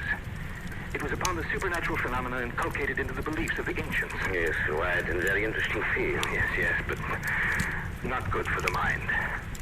I wrote a great deal, seeming always to write better late at night. I was always thinking about the subject. I used to sit up very late, and it became a habit with me to sip my tea, green tea, every now and then as the work progressed. One day I met a man who had some rare old books, German editions in medieval Latin. I asked him if I might be allowed to read them. I said they had changed. You could have the full existence, but we can't about them, for there is a touch of death about them. One night I had stayed at his house very late, and when I went out into the street I found that I could find no cab. So I took the omnibus which used to drive past this house. Save for the driver, I was the only passenger. It was quite late and quite dark. I leaned back in my seat thinking about what I had read. The interior of the omnibus was very shadowy. At the end next to the horses, I seemed to see two small circular reflections of a reddish light. They were about 2 inches apart. I didn't know what they were. In another minute, it became rather frightening, for those two luminous points with a sudden jerk descended near the floor. Then they rose to the level of the seat on which I was sitting. Then suddenly, they disappeared. My curiosity was aroused, and I moved forward, keeping my eyes on those two red lights which had now reappeared.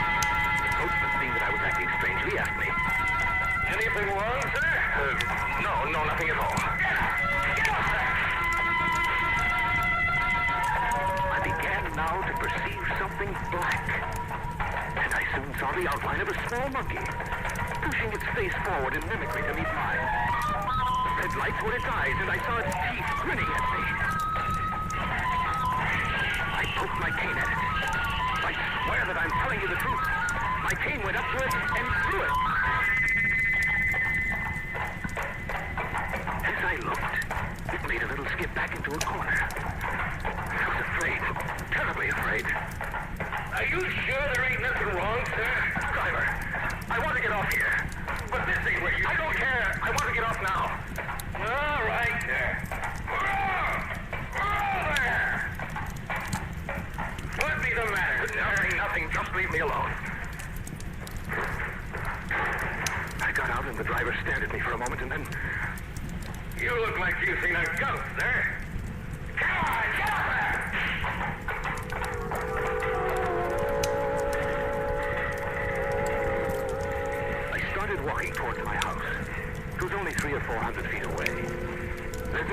wall that runs just beside the path I took.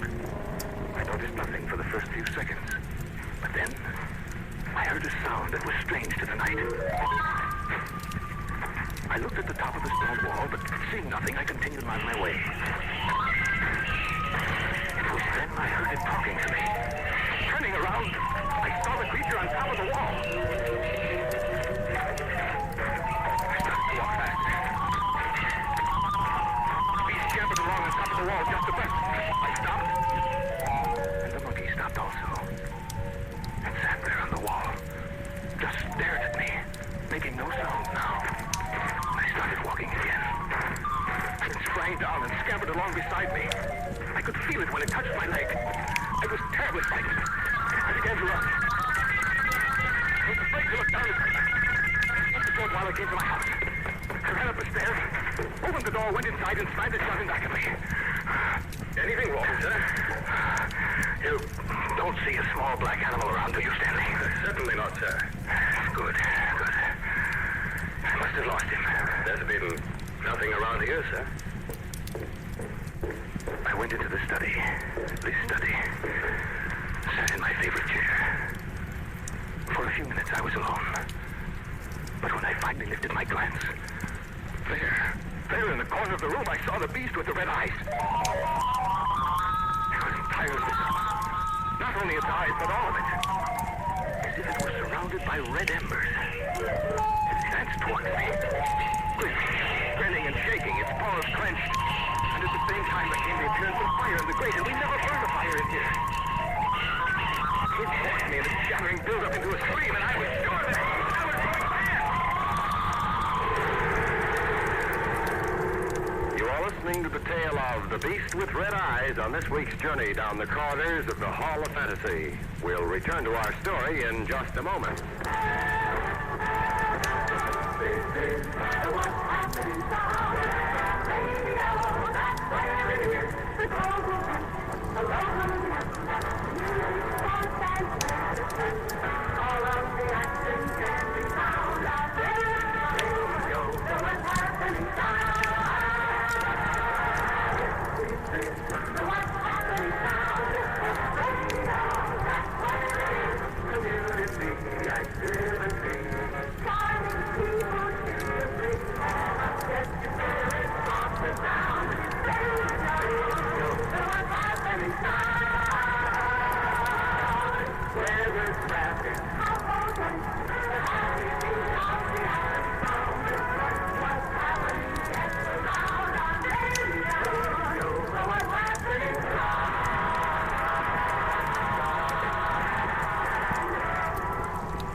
Featuring Carl Grayson and Richard Thorne, entitled The Beast with Red Eyes. The tale that Robert Jennings told me sounded fantastic. As he spoke, the dreadful sincerity of his words made me believe that he was telling the truth, telling me a tale so macabre and horrible that even I was frightened. Mr. Jennings, what happened then? I'm afraid I lost consciousness, Doctor. Stanley, my servant, found me lying on the floor in here. And the beast was gone? Yes, it was gone. But it returns.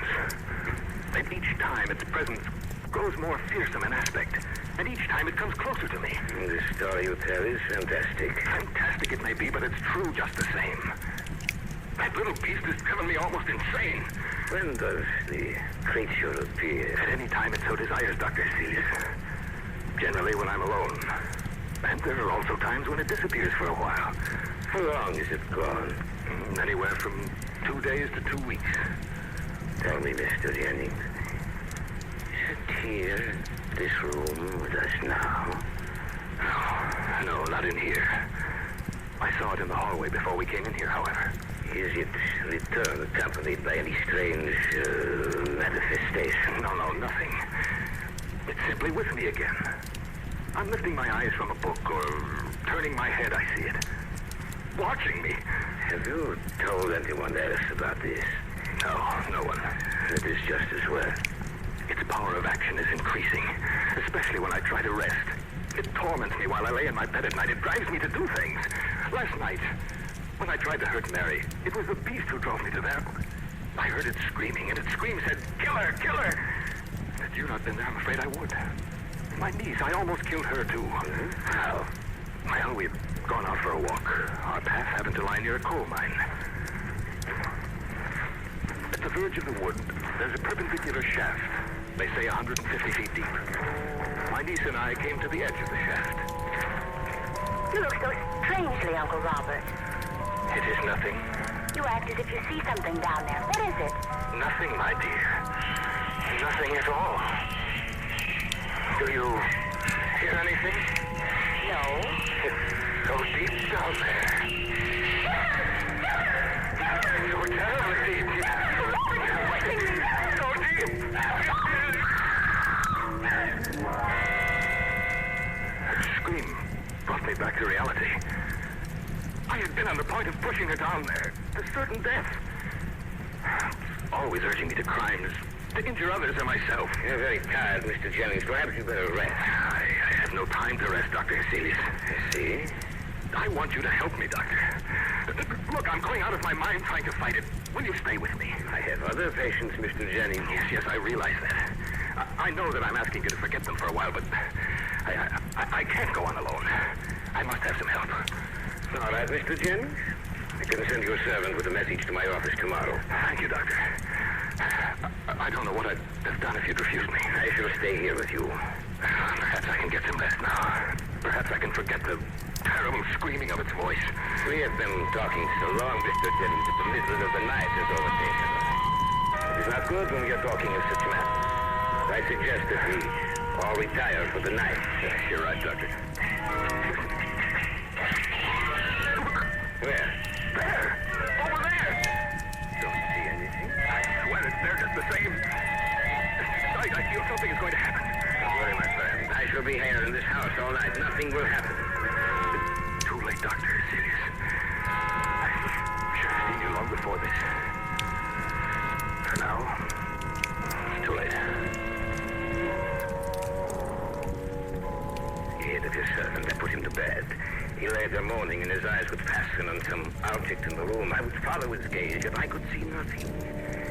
Little by little, he fell off to sleep. I sat by his side for an hour, and nothing occurred.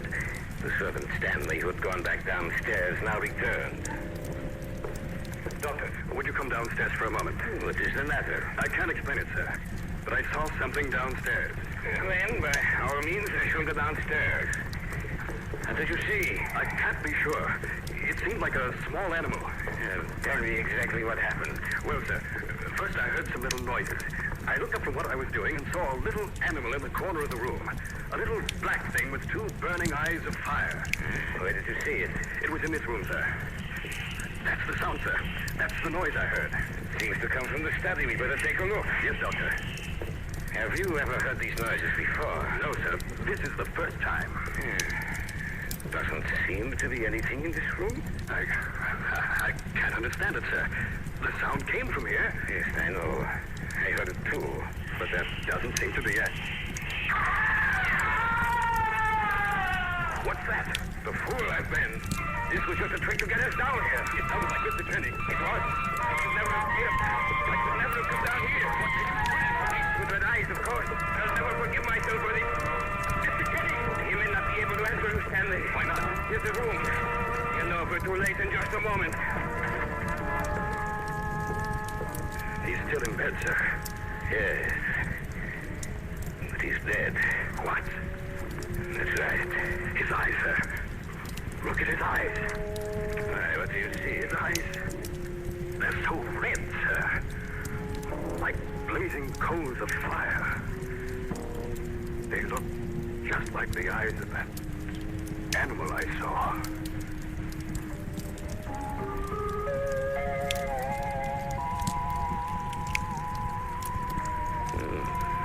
That is all I can tell you about it, sir. This is what happened. Jennings could have been insane. But I know that is not the case. This is why I told see. Since Jennings died, I too have seen the apparition become my constant companion. I am afraid that I shall be the next victim of the beast with red eyes.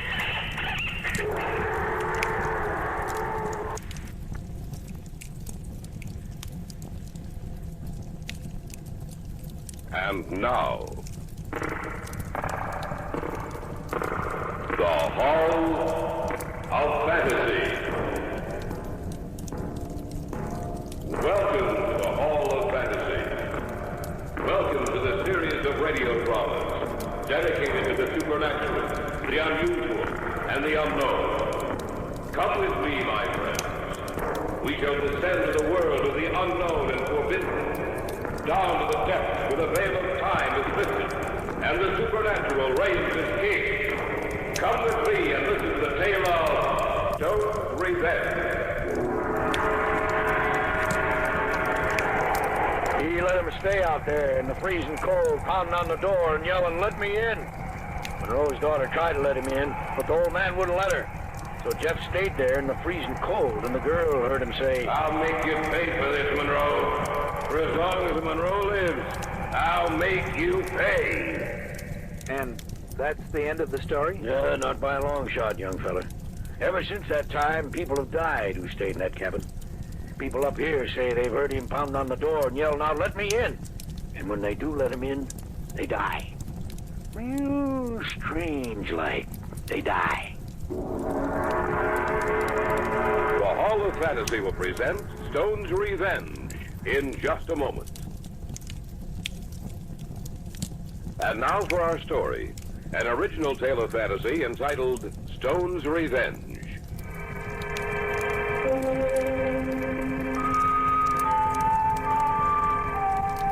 Jim Loring was my best friend. His sister Betty more than my friend, for we were set to be married the following November.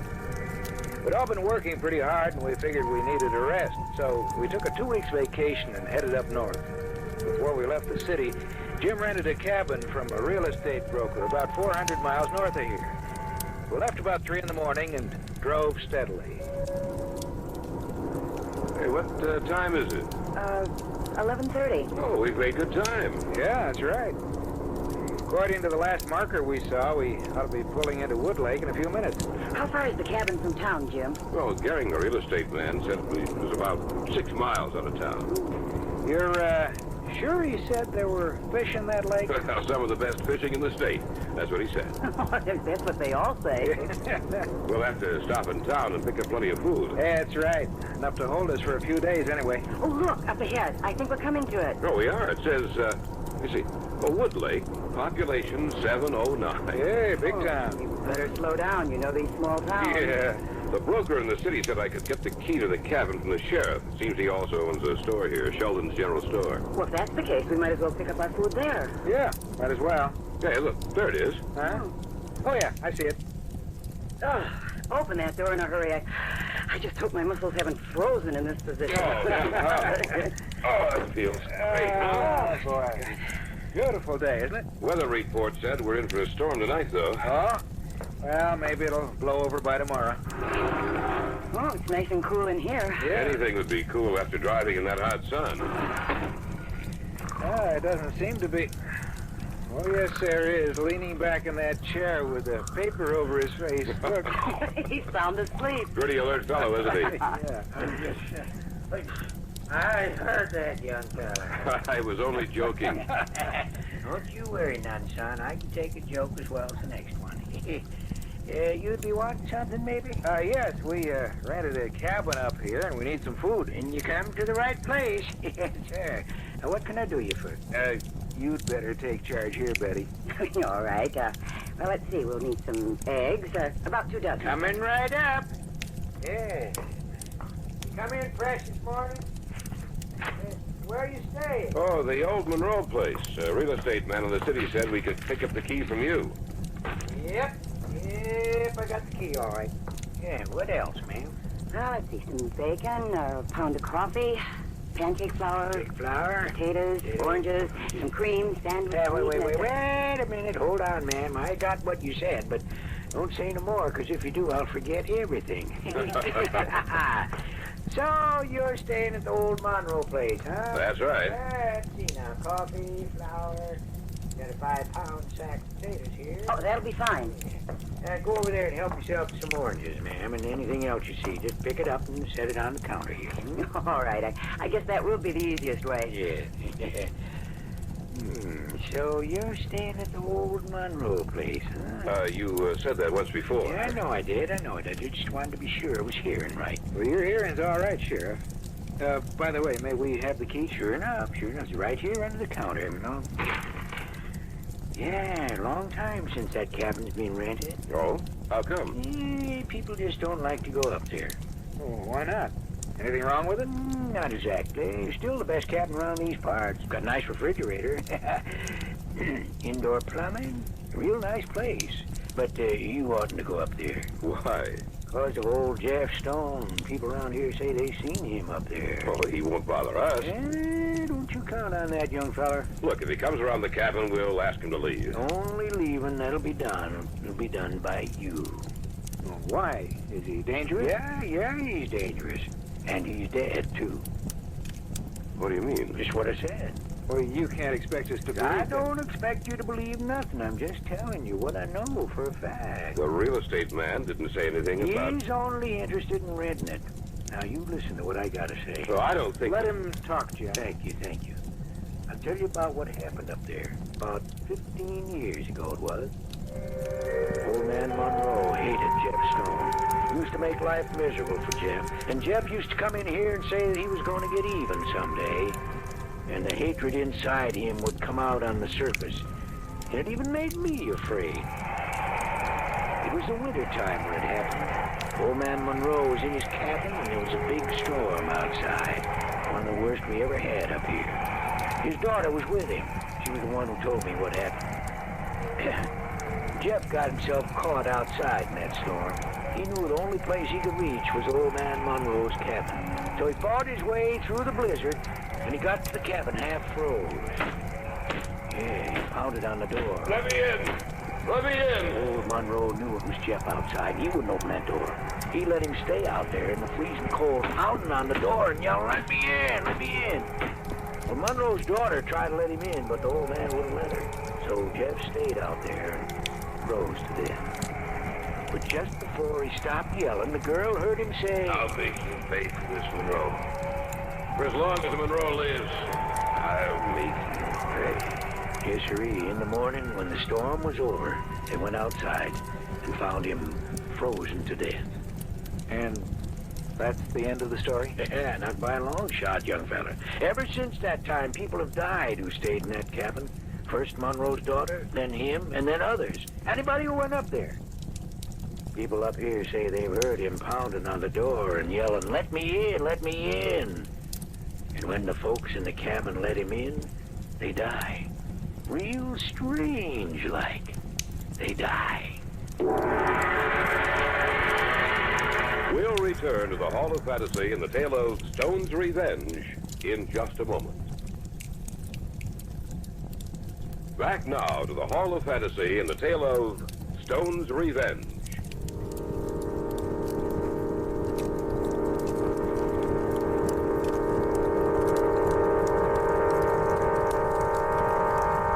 The sheriff leaned across the counter as he spoke to us. Even though the day was warm, I could feel a chill creep over me as he told us the story of one man's revenge. So I wouldn't go up there if I was you. Yeah, certainly a frightening story. Yep, sure is. Is there any other cabin around here for rent? Well, it's been a busy season up here. Most of the places got people living in them. I got a place, though, I could let you have. Not too bad a place. Let you have it mighty cheap. Maybe we ought to... Nonsense. No, we'll go up to the cabin. Well, it's all right with me. Well, I think that about does it, Sheriff Sheldon. All right, let me see now. 95 for coffee, 57 for bacon. Are eggs, you sure we have everything we need? Well, as long as you two manage to catch a few fish we have. If you don't, then we'll be making quite a few trips into town. Wait till we get out in the boat. Ha! I'll wait until I get the fish into the pan. Yeah, it comes to $11.92. You can check my figures if you want to. Oh, no, we trust you, Sheriff, here. Yep, out of 12. Yes, sir. Always good to have a little business on the side, like this here store. Here's your change. Thank you, sir.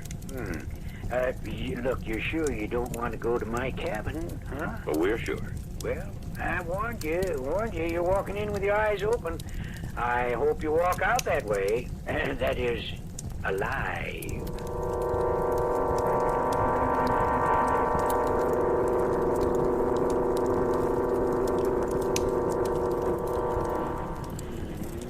Certainly is far enough away from everybody. Mm-hmm. It's a good thing we have a map or we'd be lost. Hey, look, I can see it. Huh? Yeah, hey, so do I. Yeah, it looks pretty nice. Oh, and there's the lake.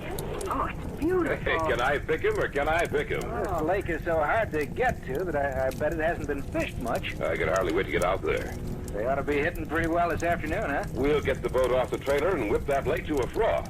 Jim, Mm-hmm. I heard that story that the sheriff was telling you. You don't think there was any truth to it, do you? Of course not. You notice when he finished, he said he had a place that we could rent? Oh, I hadn't thought of that. Well, I did. He just wanted to talk us out of coming up here. Always good to have a little business on the side, he said. I wonder how many people he's talked out of coming up here with that crazy story of his. Yeah. Quite a few, I suppose. But it did frighten me.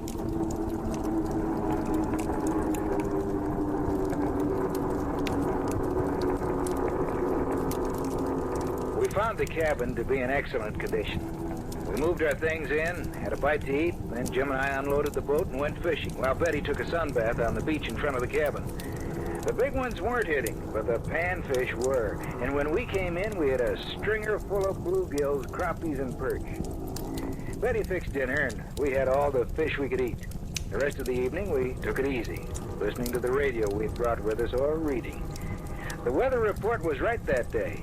And a little after 9 o'clock, it began to rain. Hey, we're right about the rain. Yeah, sounds like it'll be a good one.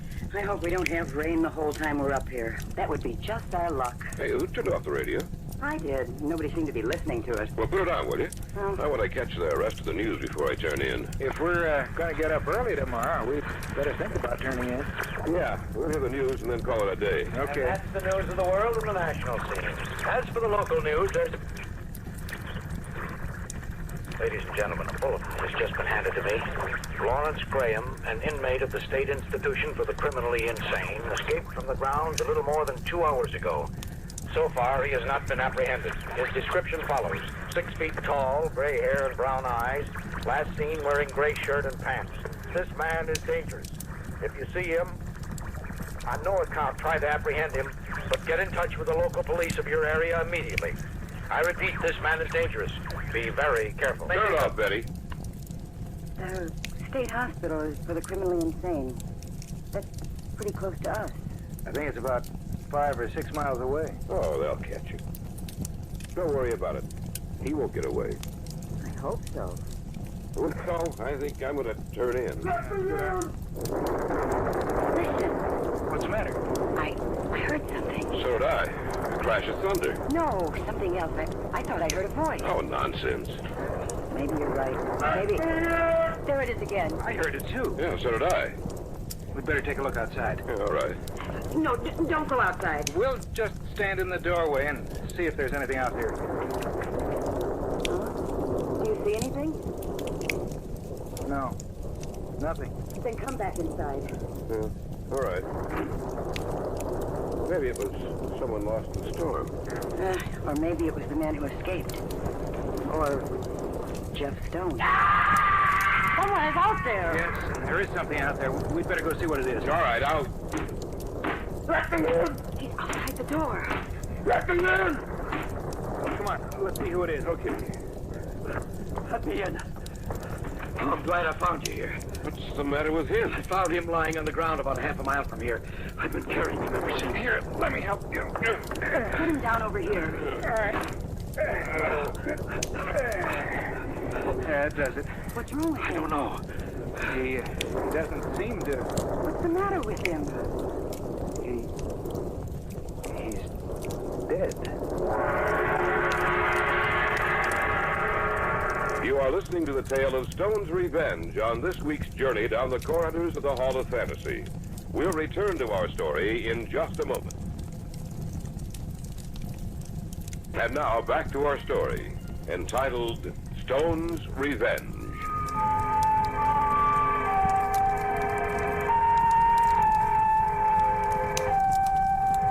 The storm was getting worse. Outside, thunder roared and the rain fell in torrents. Inside, we turned to look at each other, for a dead man was lying on the couch. Are you sure? There's no pulse. He's dead. Was he dead when you found him? No. Then he must have died while you were carrying him. Yes. Storm's pretty bad. You'd better stay here until it blows itself out. Thanks. Gordon, Yes? come over here a minute. All right. What do you want? Don't talk so loud. Do you see his clothes? But not the dead man. What's so different about them? Gray shirt and slacks. Gray shirt, slacks, 6 feet tall with gray hair and brown eyes. Well, that man fits the description of the one that they put out the warning about.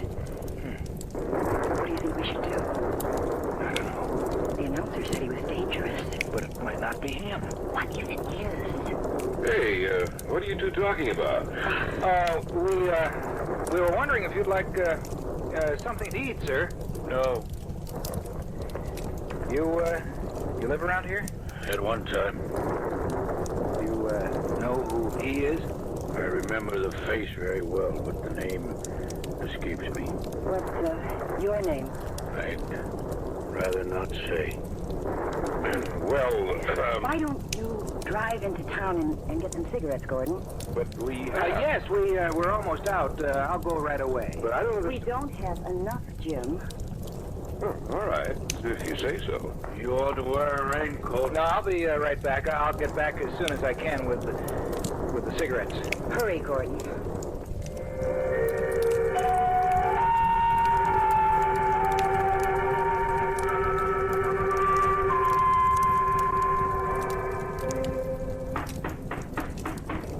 Just a minute.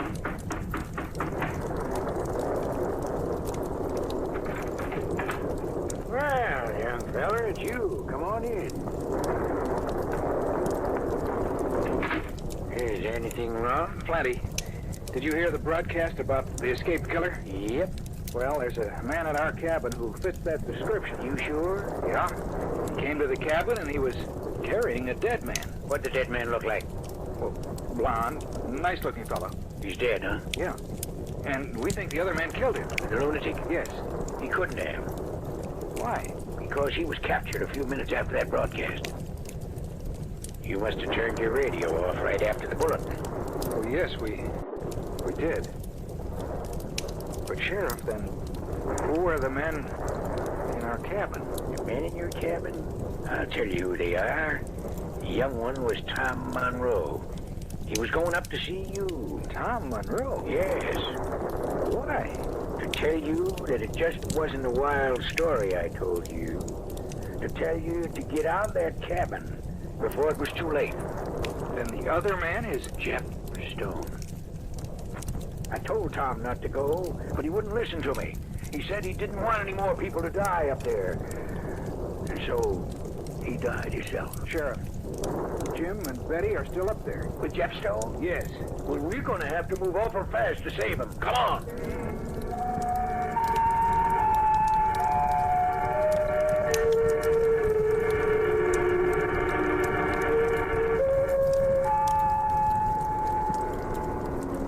The road's so slippery. I hope we can make it up to the top. Yeah, we're almost there. Keep driving. Yes. I almost didn't make it down. I got stuck once up there. We'll make her. If anything's happened to them, I don't know what I Just did. pay attention to the road. All right. Here's the spot I got stuck in before. Ah, we're not moving. Rocker, little rocker. Right. Oh, no, we're stuck. We're stuck good. Then leave the car here and we'll travel the rest of the way on foot. All right. Right. Let's get out. I can see the light through the trees. Come on, let's go. All right. It's slippery. Yeah, watch your step. Betty! Jim, we're coming! I can't hear you, not with this storm and all. Oh, I thought if he heard me. Here, forget it. Just watch. Are you all right? Yeah, I guess so. Here, I'll help you up. Thank you. There you are. All right, let's go. All right. We're almost there. Yeah. I hope they're all right. We'll go in quietly. Huh? Just open the door and walk in. Right. The storm ought to cover any sounds we make. Right. And you just let me handle this. All right. Here we go. It's locked. We'll have to break it down. Together, then. Here All we right. go. Well, that was Betty. We got to get that door down. Right. That's it. That's it. Betty, what's wrong? You. Oh, of course. I brought the sheriff with me. Where's the man that was here? Oh, he's gone. I thought it was him returning when you crashed against the door. That's why I screamed it. I was afraid. Well, I want to be sure that... Yep, it's Tom Monroe, all right. You know this man? Yeah, he's the grandson of old man Monroe, who murdered Jeff Stone by letting him freeze to death outside. Jeff Stone's revenge is over now. But if he killed other people that came here, then why didn't he hurt us? Revenge is a strange thing, ma'am. In Jeff Stone's case, I think it was strong enough to bring him back from the grave to try to even the score. So he killed old man Monroe over again every time someone died here.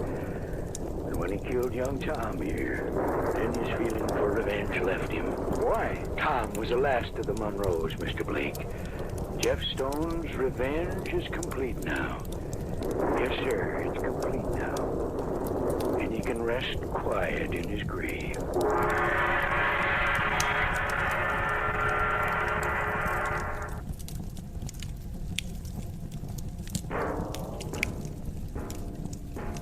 So runs tonight's tale of the unusual, the terrifying, the unknown.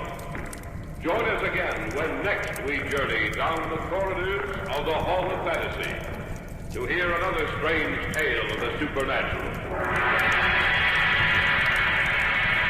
All characters and events portrayed in these programs are fictional, and any similarity to actual events or persons, living or dead, is purely coincidental.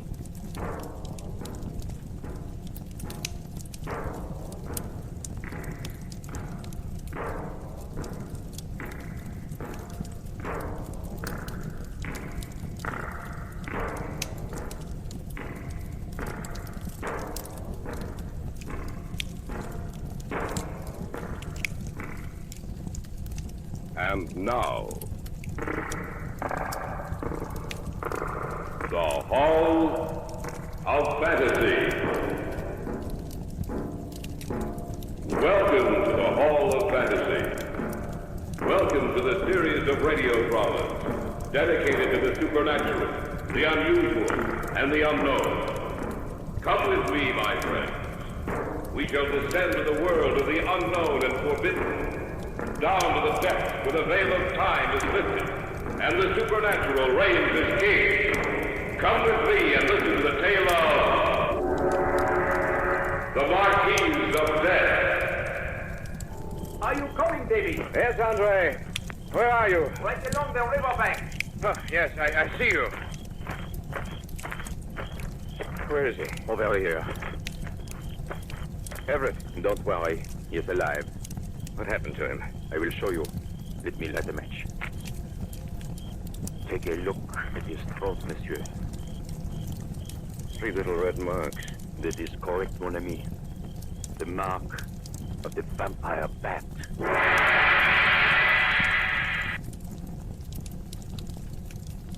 And now for our story. An original tale of fantasy by Richard Thorne entitled The Marquise of Death.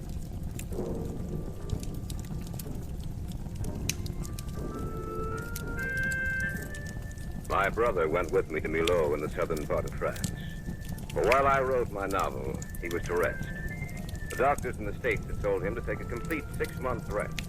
I knew of no better place in which to do it. It was a warm evening in June when it began, this tale I tell. A warm evening, cooled by the soft breath of the summer's breeze. Everett, my brother, had gone for a walk. Monsieur Andre Lecour, the son of the mayor of Millau, had dropped in for a glass of wine. Another glass, Andre? One more, and that is all. And how are you coming with your novel, mon ami? Haven't even started, Andre. I've only been here 2 weeks, you know. What's the matter? Why do you wait so long to begin? Oh, your wine, Andre. I take plaisir. No, I can't explain it, Andre. It just can't get started. I thought I had a good plot when I came over here, but the more I think about it, the less I like it. Then you do not know what you will write about? No. I hope you'll not think it presumptuous of me, monsieur. But I know that story you could write. Oh? I shall tell it to you. Have you ever heard of those they call the undead? Les morts vivants? The undead? Doesn't that refer to someone who lives even after death? Oui, but in a very certain way, mon ami. One who lives after death by feeding upon the blood of the living. A woman who was known as the Marquise de la Mauparte. The name rings a bell somewhere in my memory, but I can't quite place it. It should, mon vieux. Many stories have been written of the frequent appearances she's made since her death. Since her death? Oui. I myself saw her one night, many years ago when I was just a lad. I shall never forget the sight of her. Why? Was she so terrible to behold? Oh, quite the contrary. She was the most beautiful woman I have ever seen. Shall I tell you about her? Oh, yes. Mettez-vous à votre aise, for it is a fairly long tale. 150 years ago, this part of France was the personal property of the Marquis de la Mauparte. The Marquis was a kind man, who cared for his people as much as they cared for him. He was a lonely man, the Marquis, but he entrusted himself with his people, and this way forgot his loneliness. When he was almost 45, he married her. No one knew how she came to this province, nor when she arrived. Immediately, the Marquis began paying attention to her, and in a short while they were married. It was after the marriage that the Marquis began to change. She seemed to bring out in him everything that was bad. One night, there came to this province an unknown carriage, drawn by 4 all-black horses. Get out! Get out now! The driver whipped the horses and called out harshly to them. Those who saw the carriage said the driver had the eyes of a madman. The carriage raced along the road, stopping finally when it came to the Chateau Mauparte. No one got out of the carriage, but the driver jumped down and made his way into the chateau. The driver claimed to be the father of the Marquise, and that she must return home with him for a while. And indeed, the Marquise upheld his story. I must go with you, my husband, but it will not be for long. And so, she went with the black-caped man with the terrifying black eyes. 1 month to the day she left, she returned. The same man drove the carriage. Get up! Get up now! And the Marquis de la Mauparte rode in fine. They arrived in the dead of night.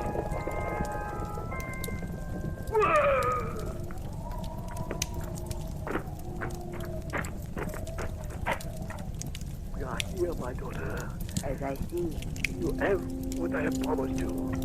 As long as time exists, so shall you exist. Others may die, but you live forever.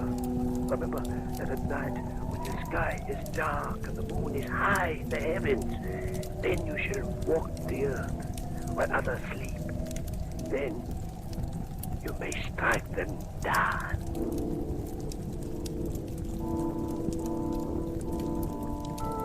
The Marquise went into the chateau, and the carriage and man disappeared and were never seen again.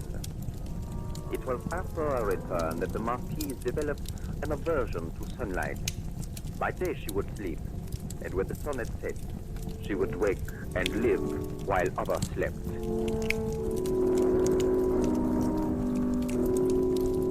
The Marquis soon died, and he was laid to rest.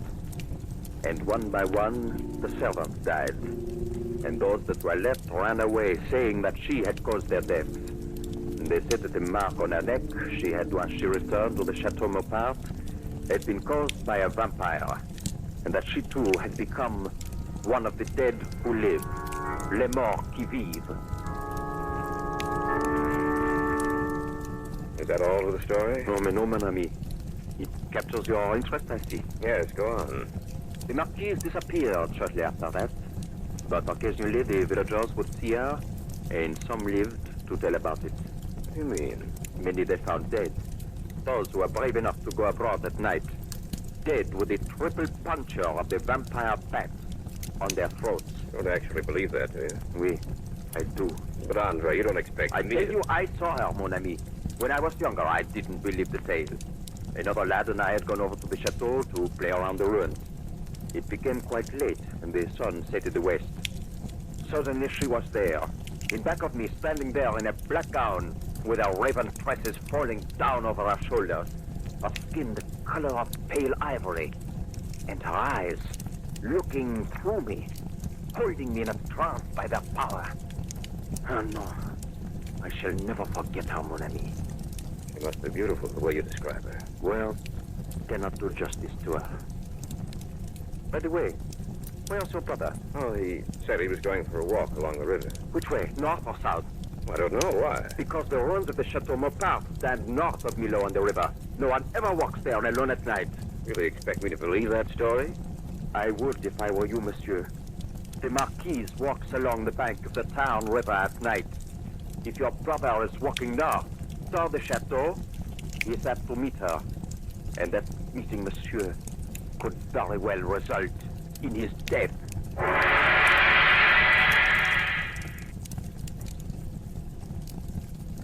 Back now to our story. An original tale of fantasy by Richard Thorne entitled The Marquise of Death.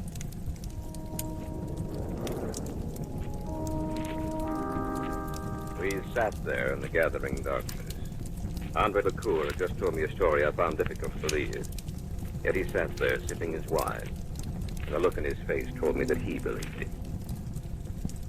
Believe me, mon ami, if your brother is walking north along the banks of the town, he is apt to meet the Marquise.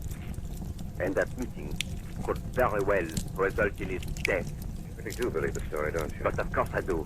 And I would advise you to believe it too, mon ami. What do you think I should do? Go searching for him. Alone? I shall go with you, monsieur. All right. Venez avec moi. Come with me. Together we shall go to the bank of the town. Perhaps we may not find him.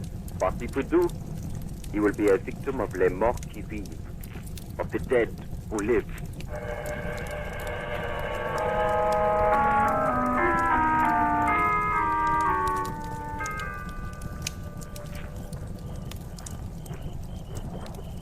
What if he walked the other way? Then we shall have made the trip for nothing, but at least we'll know. Should I try calling him? Oui. Everett! Everett! Around here, you should have heard that. He might not be able to hear you, monsieur. Maybe we ought to split up. A good idea, but do not go far. Stay within voice of each other. All right. You go south, I'll go north. We meet again here in 10 minutes. 10 minutes. Au revoir. See you later. I watched him walk off. It was getting quite dark when I started down the river. It couldn't have been more than 3 minutes from the time we parted when she stepped out from behind a tree. Bonsoir, monsieur. Good evening. Are you looking for someone? How did you know? I heard you calling to him. Have you seen anybody around here? No one, monsieur. What are you doing down here? I am walking, monsieur. Live around here? Near the chateau. The chateau. Oui. But what are you staring, monsieur? Your eyes. Davy! Davy! What? Your friend. He is calling to you, monsieur. A bientôt. Diggies, I found him! Where are you? By the river north. A bientôt. Are you coming, Davy? Yes, Andre. Where are you? Right along the riverbank. Yes. Yes, I see you. Where is he? Over here. Everett. Don't worry, he's alive. What happened to him? I will show you. Let me light a match. Take a look at his throat, monsieur. 3 little red marks. That is correct, mon ami. The mark of the vampire bat.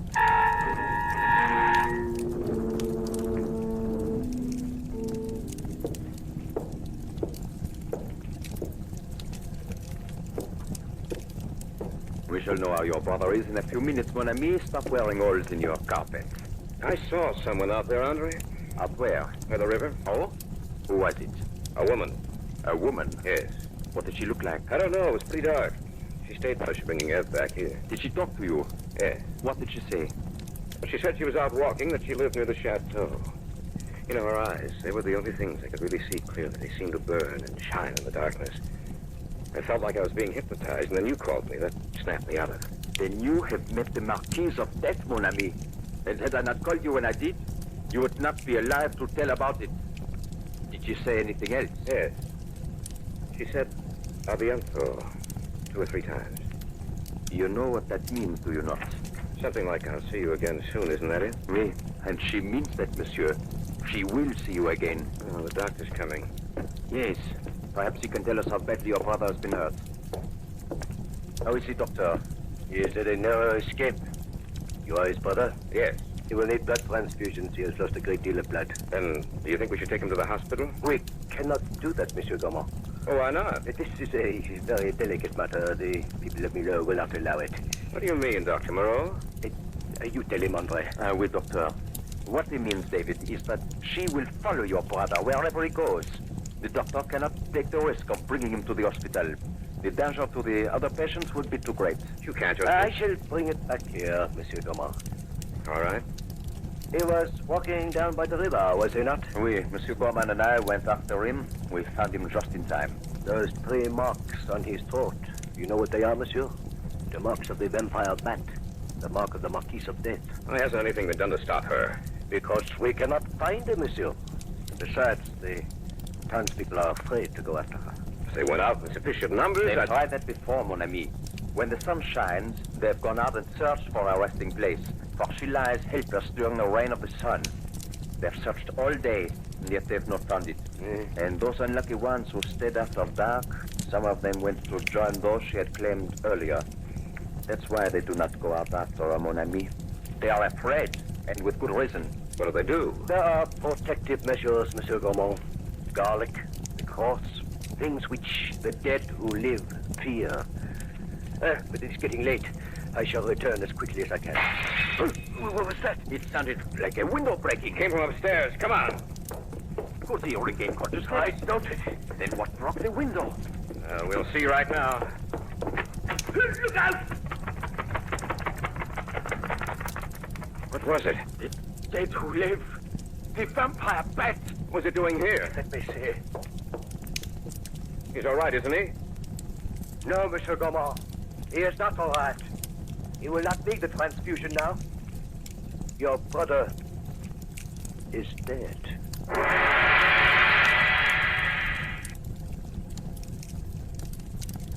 Back now to our story. An original tale of fantasy by Richard Thorne entitled The Marquise of Death.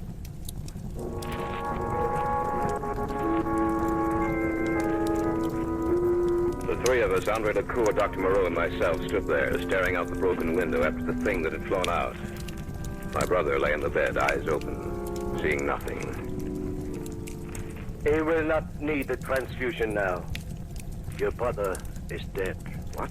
That is correct. Remember what Andre said about her returning? Well, she did. She came back before we could do anything for him. Now, it is too late. You stand here and calmly say that he's dead. You accept it for a fact, but you don't propose to do anything about it. What can we do, mon ami? We can go find her. We can destroy her. Oh, others have tried before you, Monsieur Gaumont, with no success. I don't care. I'm going out there, even if I have to go alone. You cannot go out there alone. But I am, and you're not going to stop me. I shall go with you, mon ami.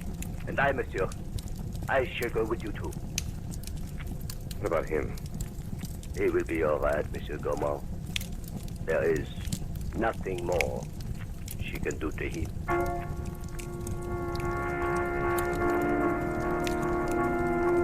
Before we started out, the doctor insisted on picking up some things.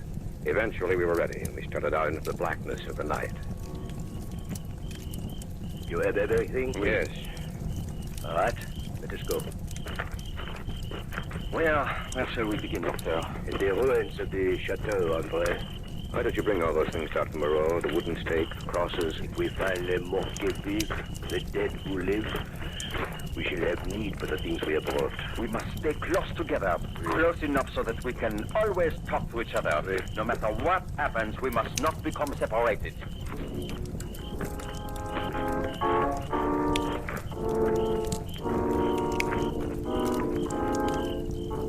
Now we all have a lamp de poche. What? A flashlight, mon ami. What are we to look for? A trail, with that worn smooth by the years of returning to our resting place. I've been thinking since we started out tonight that I am sure is the only way we can find her. At either end of the path, there we shall find the resting place of the Marquise of Death. Let's begin. Oui. I will take the center, Andre. You take the left. All right. Monsieur Gaumont, you take the right. All right. We will circle the chateau at varying lengths from it. Look not only for the path, but for the presence of each of us, so that she cannot destroy us singly. All right, let's go. Right. Bonne chance, messieurs. Bon chance. Good luck. That is far enough, Monsieur Gaumont. Right. Look for the footpath. Oui. Bonsoir, monsieur. We meet again. What? Sit on. Where did you come from? I have been following you, monsieur. You're so beautiful. My eyes. Look at my eyes. Your eyes. And I come close to you. Like this, monsieur. So close. Davy! Doctor, look! Hold up your cross, David! Your cross! A bientôt, monsieur. David, are you all right? Are you all right, Monsieur Gaumont? What happened? Let me see your neck, monsieur. Is he all right? Oui. She did not touch him. All of a sudden, she was here beside me. She told me to look into her eyes. I couldn't help myself, and then I seemed to be going to sleep. It is a good thing Andre looked back and saw you, Monsieur Gaumont. We reach you just in time. We will have to stay together, the three of us. We cannot split up. Oui. Standing right there, right? Look. Where? Right there, it's a path. You have found it. What should we do? Follow the path, Mr. Weber. Let us go. This path, it leads away from the chateau. Always before we search near the chateau. The woods get heavy up ahead, Doctor. She cannot harm us as long as we stay together. Put the cross around your neck, Monsieur Gaumont, as Andre and I have done. Right. Had you worn it there before, she would not have come near you. Now, the woods begin here. Let's go slowly then. The path is well hidden. Oui. No wonder we have missed it so many times before. Look, up ahead. A cave. The path leads into a cave.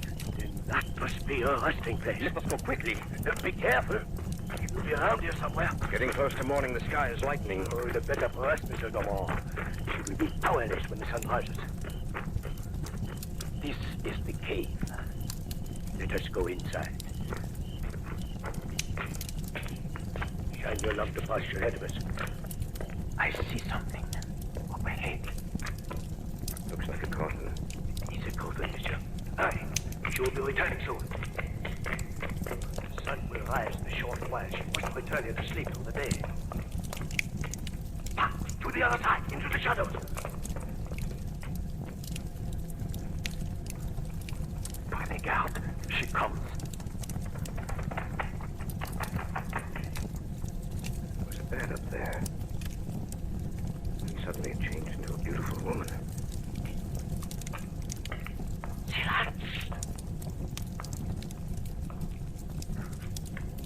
She has stopped. Now she is getting into the coffin. The sun is rising. Now we get up! Where did you go? You die, one get in the fire! The sun is rising!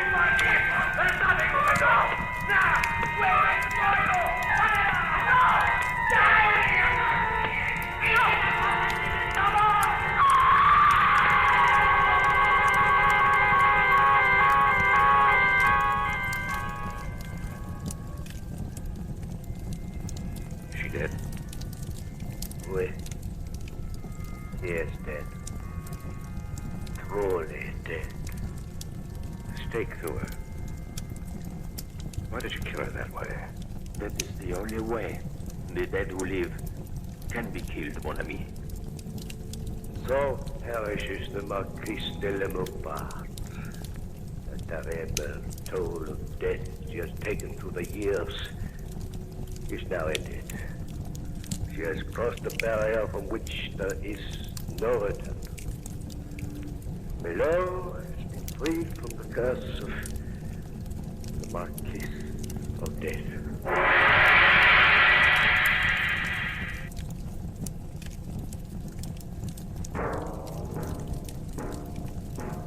So runs tonight's tale of the unusual, the terrifying, the unknown. Join us again when next we journey down the corridors of the Hall of Fantasy to hear another strange tale of the supernatural. All characters and events portrayed in these programs are fictional, and any similarity to actual events or persons, living or dead, is purely coincidental.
Bob? I'm not lying to you, Sheriff. I know I did. Well, there's nothing in here now. Just a minute. What do you see? Over here. Look at the floor. It's soaking wet. And there's seaweed on it. He's right, Doc. That is seaweed. When I saw her, her hair, it looked like it was covered with seaweed.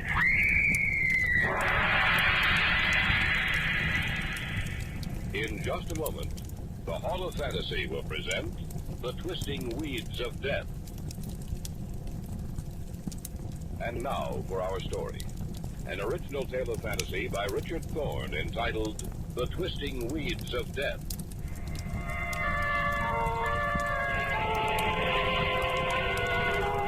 The old house stands on the bluff overlooking the sea about 3 miles out of town. It's been empty for almost 20 years. Through the seasons of the year, it stands there, buffeted by the sea wind, tempered by the rain and snow, till its color is changed to a dirty gray. No one goes near it. People who live in my town on the rocky coast of Maine are a superstitious lot, and ever since that stormy night so many years ago, no one goes near it. The old wives say that death is in that house. My name is Jason Fielding. I'm sheriff of Seaview. The job doesn't really amount to much except in the summer when the city folks move in. Even then, my main worry is to make sure the young ones don't get out of hand. That night, the night it began, I was over at Doc Jordan's place. Usually of an evening when he isn't out on a call and when I'm not making my rounds, you'll find me there playing the longest tournament of chess in history. Your move, Doc. Now, don't press me, Jason. I have to think this out. You've been thinking it out for 10 minutes, Doc. You just wait now. There. Did it take all that time for you to figure that move out? Now, look here. Might be Mrs. Lord. Wife's gonna have a baby. Come in. I figured I'd find you here, Sheriff. What's the matter, Bob? I was out walking along the shore down by the old house. What are you doing down there, Bob? Your mother won't like I that. can't help it. I was walking, like I said, and I saw a queer kind of light coming from one of the windows. A light in the old house? That's right, Sheriff. What did you do? Well, I was curious, so I decided I'd go over and take a look. I stayed in the shadows and crept up to the window. What did you see? A murder. What? That's right. This girl was in the room seeing a man. I couldn't see his face because his back was to me. The girl was backing away from him, and he had a scarf or something in his hands, and he kept walking towards the girl, and she kept crying out, "No, you don't know what you're doing." And then he reached the girl and wrapped the scarf or whatever it was around her neck, and he choked her to death. Why didn't you do something? Because I was scared, Sheriff. I couldn't hardly move. But when she screamed, I'll never forget it. That scream. I snapped out of the trance I was in, but it was too late. So I ran all the way back to town to find you. Did you see the man's face? No, sir. His back was always turned to me. You and me, we're going back there, Bob. Want to come along, Doc? Yeah. There was a queer thing about that girl, Sheriff. Her hair. It looked like seaweed. That's the way it started. The three of us went outside and got into my car. It only took us a few minutes to reach the old house, even though the road leading up to it was gutted and overgrown with weeds. Bob Stanley said he saw a light burning. When we got there, everything was dark.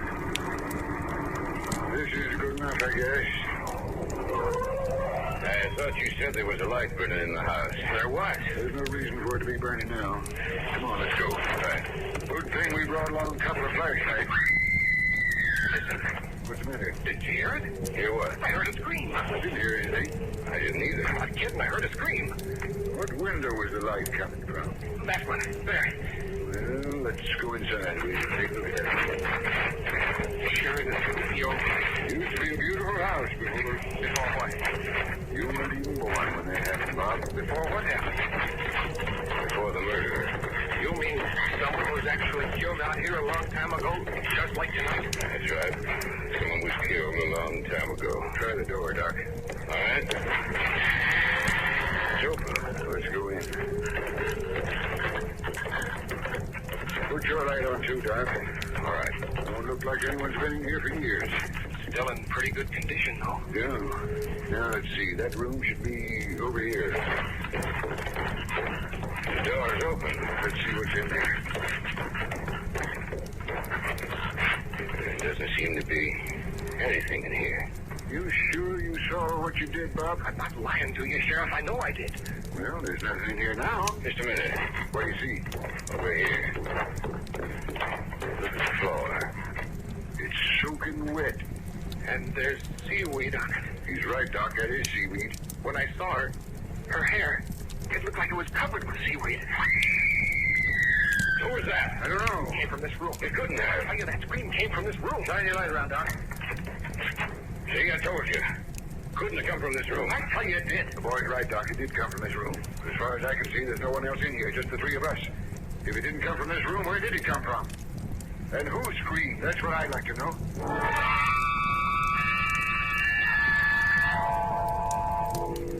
We went through the whole house, but we couldn't find a thing. I knew Bob Stanley wasn't lying. He had seen something there in that house, but whatever it was, there was no trace of it now. I dropped Bob Stanley off at his house and then let Doc off at his place. I went home, got into bed, and I couldn't sleep. In my mind, I heard the echoes of the scream in that house, and I saw again that wet section of the floor with the strands of seaweed twisting this way and that, like squirming snakes. And I had the same feeling I had when I was in the house. Nervous, frightened.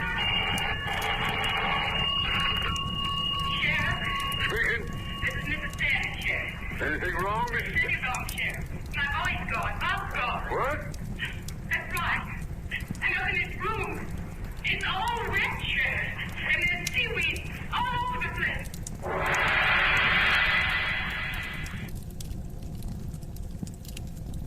Back now to our story. An original tale of fantasy by Richard Thorne entitled The Twisting Weeds of Death.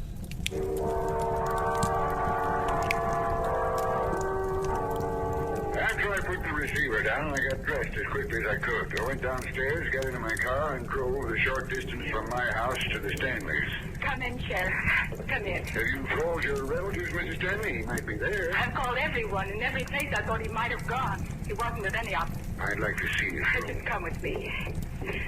When he came in, he said he'd been with you. Is that right? That's right, Mrs. Stanley. Where were you so late?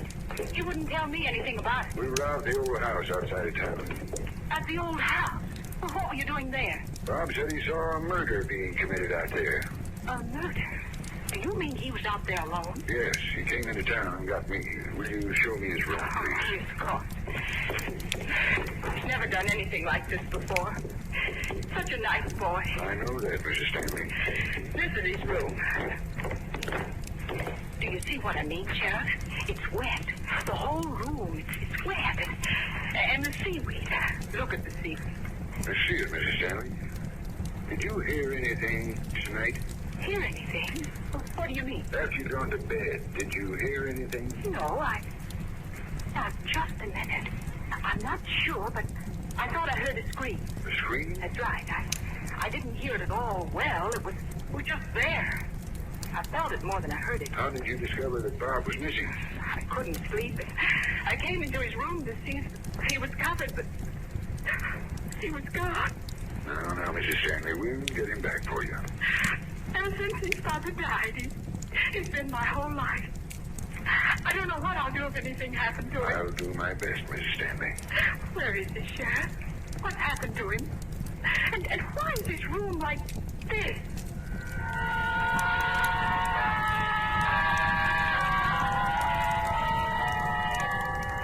On my way to the old house, I stopped at Doc Jordan's, but he wasn't home. I figured Mrs. Lord must be having her baby. I took a gun with me because I wasn't sure what I'd find out there.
Soft hair.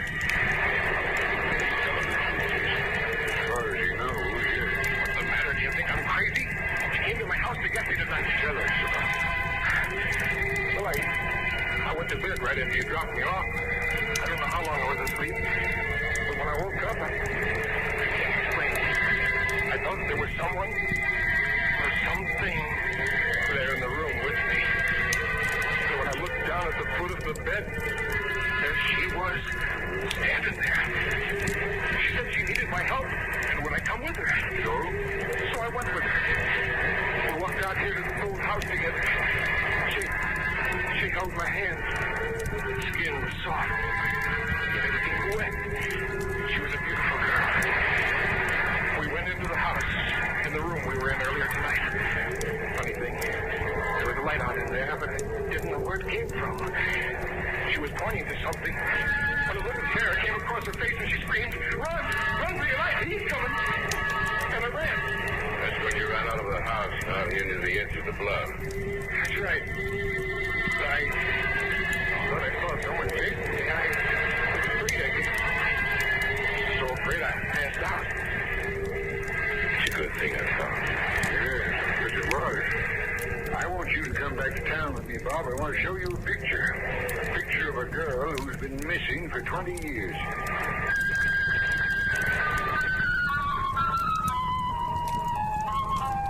Doc Jordan and I helped him to his feet. There was an odor of old rotting seaweed that clung to him. I put my arm around him and helped him up to my car. Then we drove to town in my office. Doc Jordan followed us in his car. Sit down, Bob. Thanks, Sheriff. I want to show you a picture. I want you to tell me if the picture's the same as the girl you saw tonight. You all right now, Bob? Yeah, Doc. I'm all right. Yeah, here it is. Now take your time about it, Bobby boy. Here. Well? That's her, all right. Only the color of her hair is different now. It's green. Green like seaweed. Whose picture is that, Jason? Elaine Scott's. Elaine Scott's? She's been missing for 20 years. Not missing, Doc. I side with the folks around here who say she's dead. Don't be a fool, Jason. Just because someone leaves town suddenly without telling anyone, there's no reason to believe she's dead. Maybe not. My mom told me she was killed. It's all conjecture. The whole town seems to think that house is haunted. Why, Sheriff? That's the house where Elaine Scott lived, Bob. That's the place where she was last seen alive. That's right. It's her birthday party. You were there, Jason, so was I. All the eligible bachelors in town were there. Elaine lived there with her maiden aunt. Her folks were dead. The morning after the party, they found her aunt dead and no trace of Elaine. It was just as if she disappeared from the face of the earth. Elaine's aunt was strangled to death. And Elaine was killed, too, only we never could find her body. That's where I think you're wrong, Jason. I don't think she was killed. I think she left town after she killed her aunt. Elaine wouldn't have hurt a fly, Doc. People aren't what they appear to be on the outside, Jason. You know that as well as I do. I see a man or a woman only as they look on the outside. We don't know all the little workings of their minds. We don't know what a man really thinks. You're right, Doc. We don't know. There's lots of things in this world of ours that are mighty strange. Things we can't explain. Things we aren't able to say are impossible. Like a sixth sense that warns you of danger. Like hearing someone's voice just as they die. Even though a continent separates you. Like hearing the voice of the dead when they've been gone for years. What do you mean? That's what I think happened tonight. What's the date, Bob? The 25th of May. That's right. What was the date that Elaine Scott disappeared, Doc? May 25th. That's right. 20 years ago tonight, Elaine Scott disappeared from the face of the earth. And tonight she's come back. Come back to point out the person who killed her.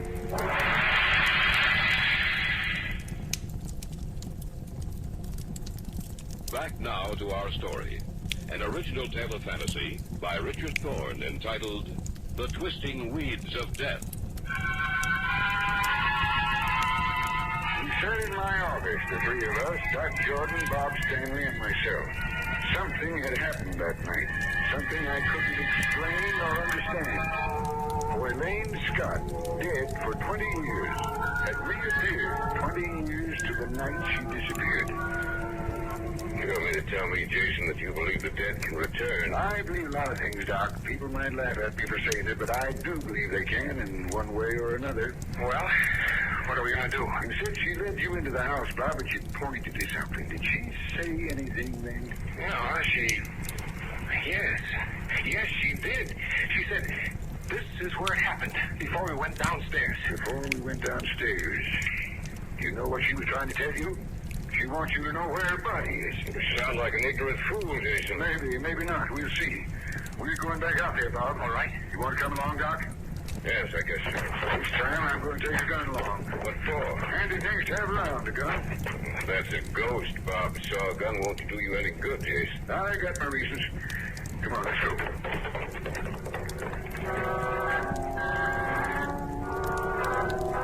Storm must have been brewing because we hadn't any more than stepped outside when there was a big crash of thunder. It started to rain. Got into my car and drove out to the house. The wind was strong and the ocean was washing in pretty heavy.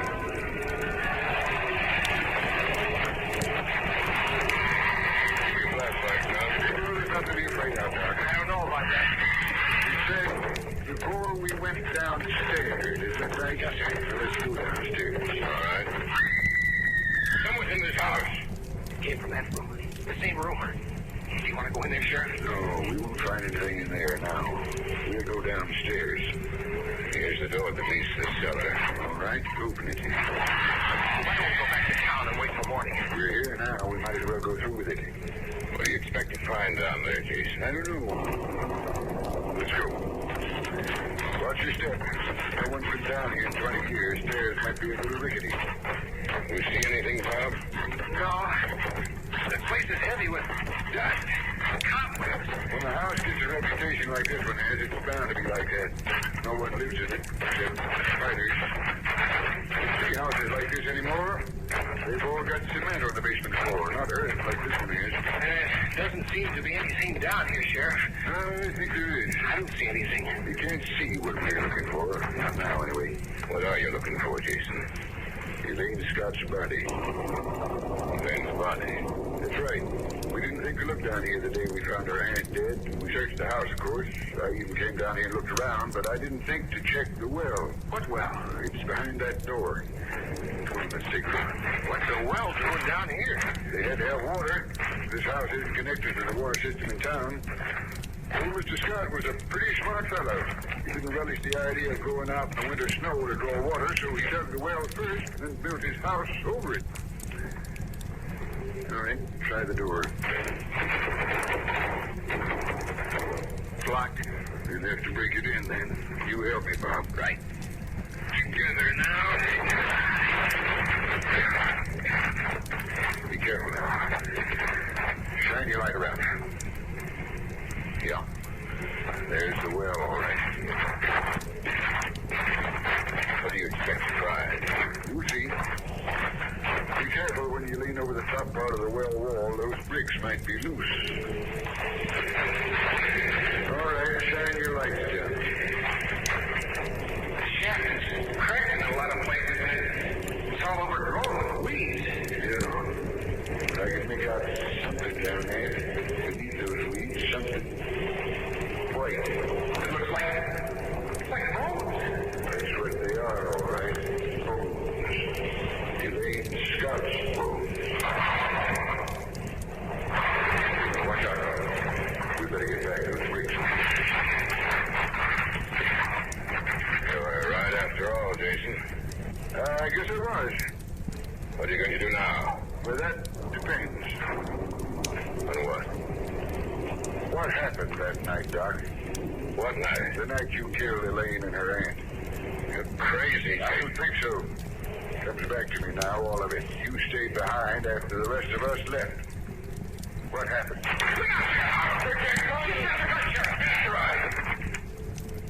Don't try anything, Jason. Are you either, Bob? You did kill her, man. That's right. Why? You know how I felt about her? I asked her to marry me. She laughed in my face. I must have lost my mind. I killed them both. Ever wonder why I like to play chess with you, Jason? Because I wanted to be sure what you were doing. Because I wanted to be sure you never found out what happened. What are you going to do, Doc? I'm going to kill you. Both of you. And put you down where she is. The gun isn't loaded, Doc. What? The gun isn't loaded. You're lying. Try it and see. You asked for it, Jason. What? Take your gun, Jason. He's making a break for us here. Well, let's get him. Go on away, Doc. You'll forget me. Get out of here.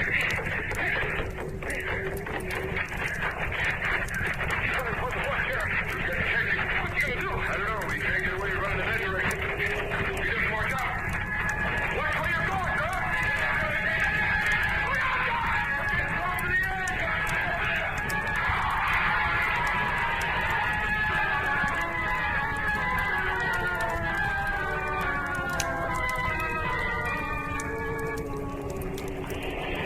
Do you see him? Yeah. Down there on the roof.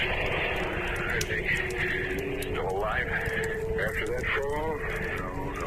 It's 200 feet down there, those rocks. He is alive. He'll come back again in the morning. Sheriff. Yes. The girl I saw, she wasn't real, was she? She was real, all right, Bob. You mean she came back? That's right.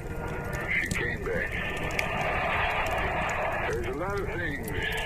Oh, just a lot of them. Like I said in my office, like hearing someone's voice just as they die.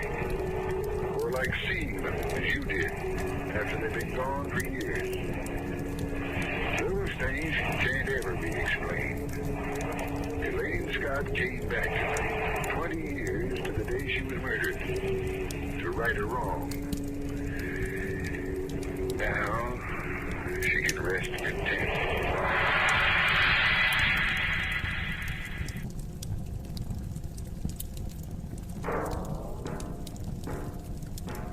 So runs tonight's tale of the unusual, the terrifying, the unknown.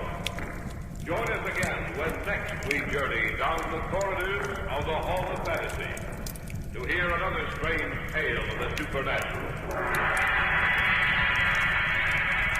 All characters and events portrayed in these programs are fictional, and any similarity to actual events or persons, living or dead, is purely coincidental.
Given by a mutual friend of ours.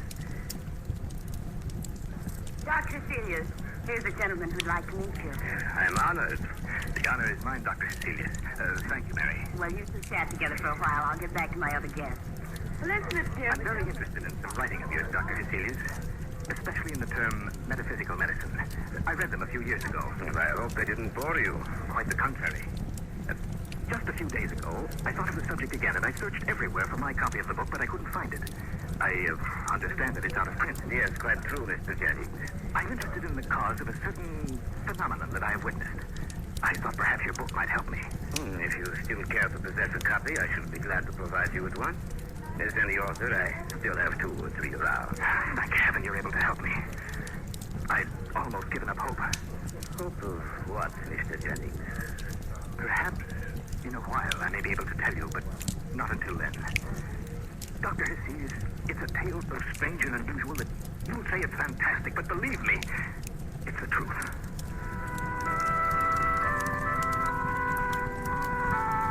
About the end at about 11. Everyone left except Mr. Jennings, our hostess Mary Crandall, and myself. I don't know what it was that made me stay later than I had intended. Perhaps it was the way that Mr. Jennings acted. At any rate, I had gone into the library to see if perhaps Mary might have a copy of my book. I heard a strange sound that I couldn't place. I turned around and caught a glimpse of 2 burning red lights that stood about 2 feet off the ground. They moved with a strange hopping movement and then suddenly disappeared out in the hallway. Mary, is that you? Stay away from me. Don't run from me, Mary. Don't come any closer to me. Your throat. So lovely. Take your hands away from my throat. No, Mary. I'm going to kill you, Mr. Jennings. Take your hands away from her throat, Mr. Jennings. I don't know what came over me. You're right, Mary. Yes, Dr. T. You're trying to do, Mr. Jennings. Why were you trying to kill her? Kill her, Doctor. I was trying to destroy him. What, Mr. Jennings? You wouldn't believe me, Doctor. No, you would never believe me.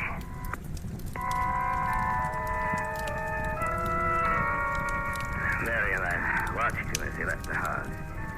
He slipped his card into my hand just before leaving me, and mechanically I put it into my pocket. I was convinced that Robert Jennings was suffering from some strange malady. Your Mr. Jennings is a dangerous man, Mary. Well, actually, he's a very good man. He tried to kill you this evening. You call that being good? No. The look on his face, it wasn't him. It seemed to be someone else. Mr. Jennings is not married, is he? No. He's been writing that as he was.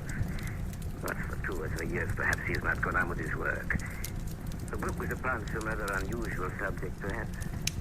Supernatural phenomena, is that correct? Well, yes, he was writing a book. I don't know what the subject matter was, but suddenly he stopped writing. One more fact now. His mother and his father, did you know them? Yes, both. His father died about 10 years ago. Our family knew them quite well. And either his mother or his father. I should think his father saw, how should I say it, poltergeist, an apparition, a ghost. Isn't that correct? Yes. How did you know? Something he said concerning metaphysical medicine. It was his father. He was a strange man. He used to bore my father about his dreams. One day he told my father a story about a ghost he'd seen and talked with. I remember it particularly because I was so afraid of it. He told the story a short time before he died. He was still quite young then. The words he used have always remained with me. Words he used to describe the apparition? Yes. He called it the beast with red eyes.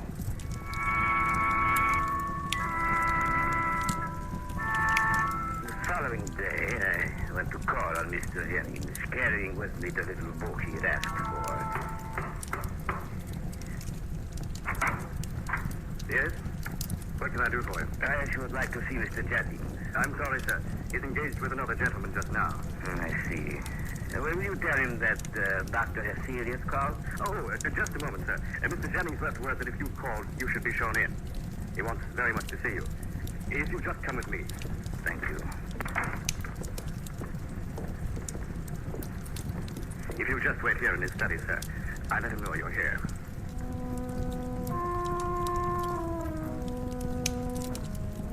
I noticed an open book on his desk. I couldn't help but go over to look at it. My eye fell upon a sentence underlined in red. There are with every man at least 2 evil spirits. And then I heard that strange sound again. I looked up, and over in the corner of the shadows, I saw those 2 dancing dots of luminescence. Then suddenly something ran close to the floor out of the room, and in the hallway... We'll return to the tale of the beast with red eyes in just a moment.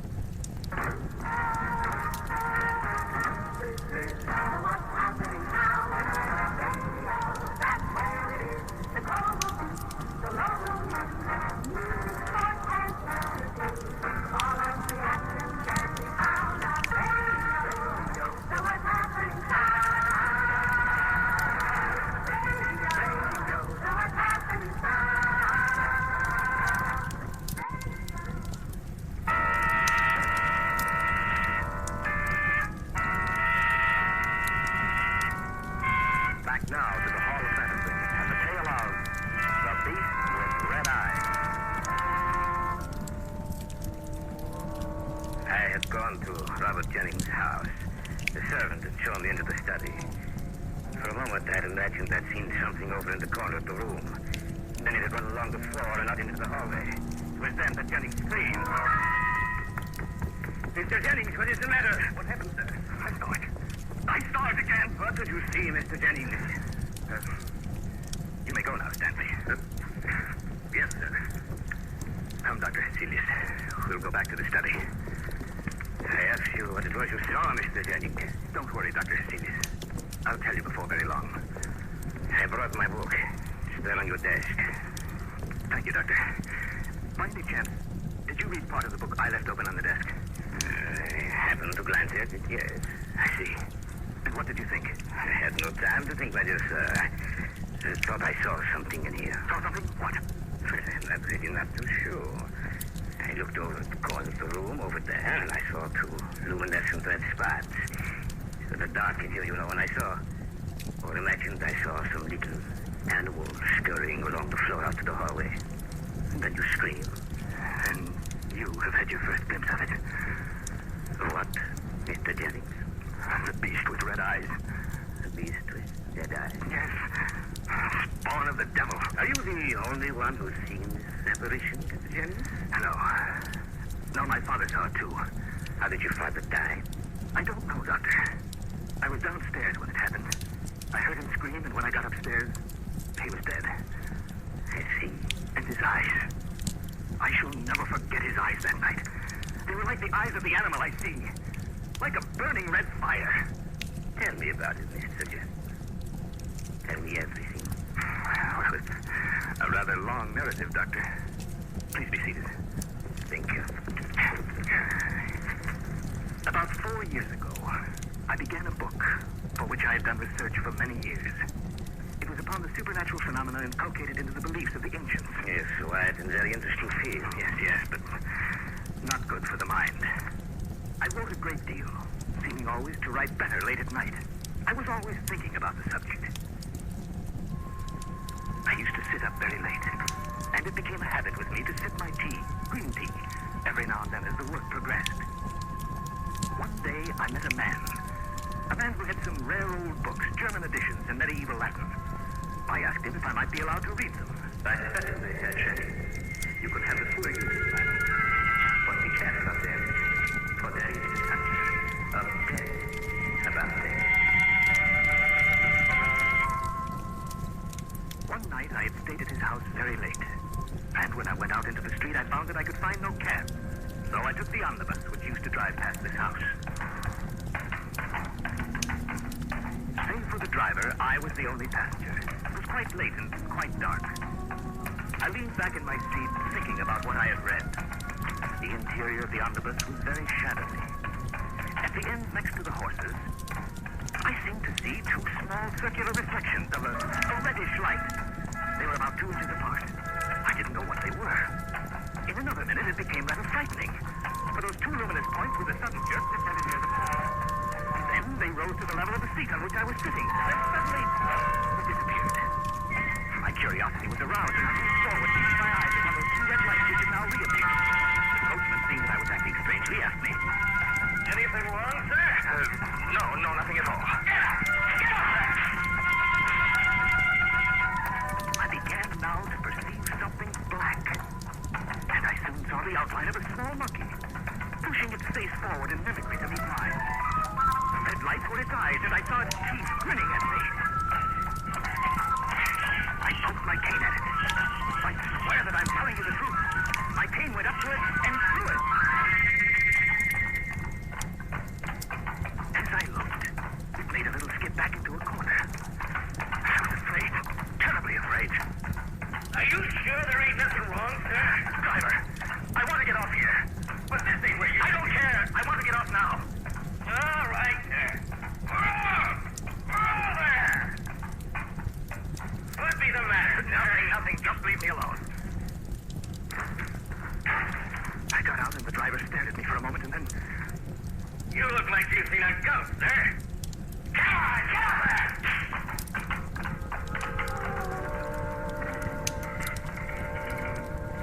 I started walking towards my house. It was only 300 or 400 feet away. There's an old brick wall that runs just beside the path I took. I noticed nothing for the first few seconds. But then, I heard a sound that was strange to the night. I looked at the top of the stone wall, but seeing nothing, I continued on my way. It was then I heard it talking to me. Turning around, I saw the creature on top of the wall. I started to walk back. He scampered along on top of the wall just a bit. I stopped, and the monkey stopped also, and sat there on the wall, just stared at me, making no sound now. I started walking again. It sprang down and scampered along beside me. I could feel it when it touched my leg. I was terribly frightened. I began to run. I was afraid to look down. It took a short while I came to my house. I ran up the stairs, opened the door, went inside, and slammed it shut in back at me. Anything wrong, sir? You don't see a small black animal around, do you, Stanley? Certainly not, sir. Good. I must have lost him. There's been nothing around here, sir. I went into the study. This study. chair. For a few minutes I was alone. But when I finally lifted my glance, there in the corner of the room, I saw the beast with the red eyes. It was entirely visible. Not only its eyes, but all of it. As if it was surrounded by red embers. It advanced toward me. Grinning and shaking, its paws clenched. And at the same time, there came the appearance of fire in the grate, and we never burn a fire in here. It pushed me, and its shattering built up into a scream, and I was sure that I was going mad. You are listening to the tale of The Beast with Red Eyes on this week's journey down the corridors of the Hall of Fantasy. We'll return to our story in just a moment.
All right, Mr. Jennings. You can send your servant with a message to my office tomorrow. Thank you, Doctor. I don't know what I'd have done if you'd refused me. I shall stay here with you. Perhaps I can get some rest now. Perhaps I can forget the terrible screaming of its voice. We have been talking so long, Mr. Jennings, at the middle of the night is all attention. It is not good when we are talking of such matters. I suggest that we all retire for the night. You're right, Doctor. Where? There! Over there! Don't see anything. I swear they're just the same. I feel something is going to happen. Don't worry, my friend. I shall be here in this house all night. Nothing will happen. Too late, Doctor. Serious. I should have seen you long before this. For now, too late. He took his servant. I put him to bed. He lay there moaning, and his eyes would fasten on some object in the room. I would follow his gaze, yet I could see nothing. Little by little, he fell off to sleep. I sat by his side for an hour, and nothing occurred. The servant Stanley, who had gone back downstairs, now returned. Doctor, would you come downstairs for a moment? What is the matter? I can't explain it, sir, but I saw something downstairs. Then, by all means, I shall go downstairs. What did you see? I can't be sure. It seemed like a small animal. Tell me exactly what happened. Well, sir, first I heard some little noises. I looked up from what I was doing and saw a little animal in the corner of the room. A little black thing with two burning eyes of fire. Where did you see it? It was in this room, sir. That's the sound, sir. That's the noise I heard. Seems to come from the study. We better take a look. Yes, Doctor. Have you ever heard these noises before? No, sir. This is the first time. Doesn't seem to be anything in this room. I can't understand it, sir. The sound came from here. Yes, I know. I heard it too. But there doesn't seem to be a... What's that? The fool I've been. This was just a trick to get us down here. It sounds like Mr. Jennings. It was. I should never have came. I should never have come down here. What did you do? These with red eyes, of course. I'll never forgive myself for this. Mr. Jennings, you may not be able to answer him, Stanley. Why not? Here's the room. You know if we're too late in just a moment. He's still in bed, sir. Yes. But he's dead. What? That's right. His eyes, sir. Look at his eyes. Why, what do you see? His eyes. They're so red, sir. Like blazing coals of fire. They look just like the eyes of that animal I saw.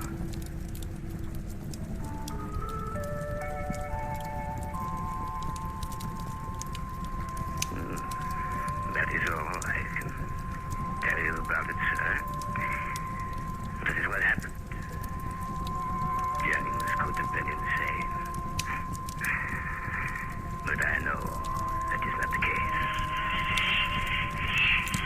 This is why I told you about it. You see, since Jennings died, I too have seen the apparition. Become my constant companion. I am afraid that I shall be the next victim of the beast with red eyes.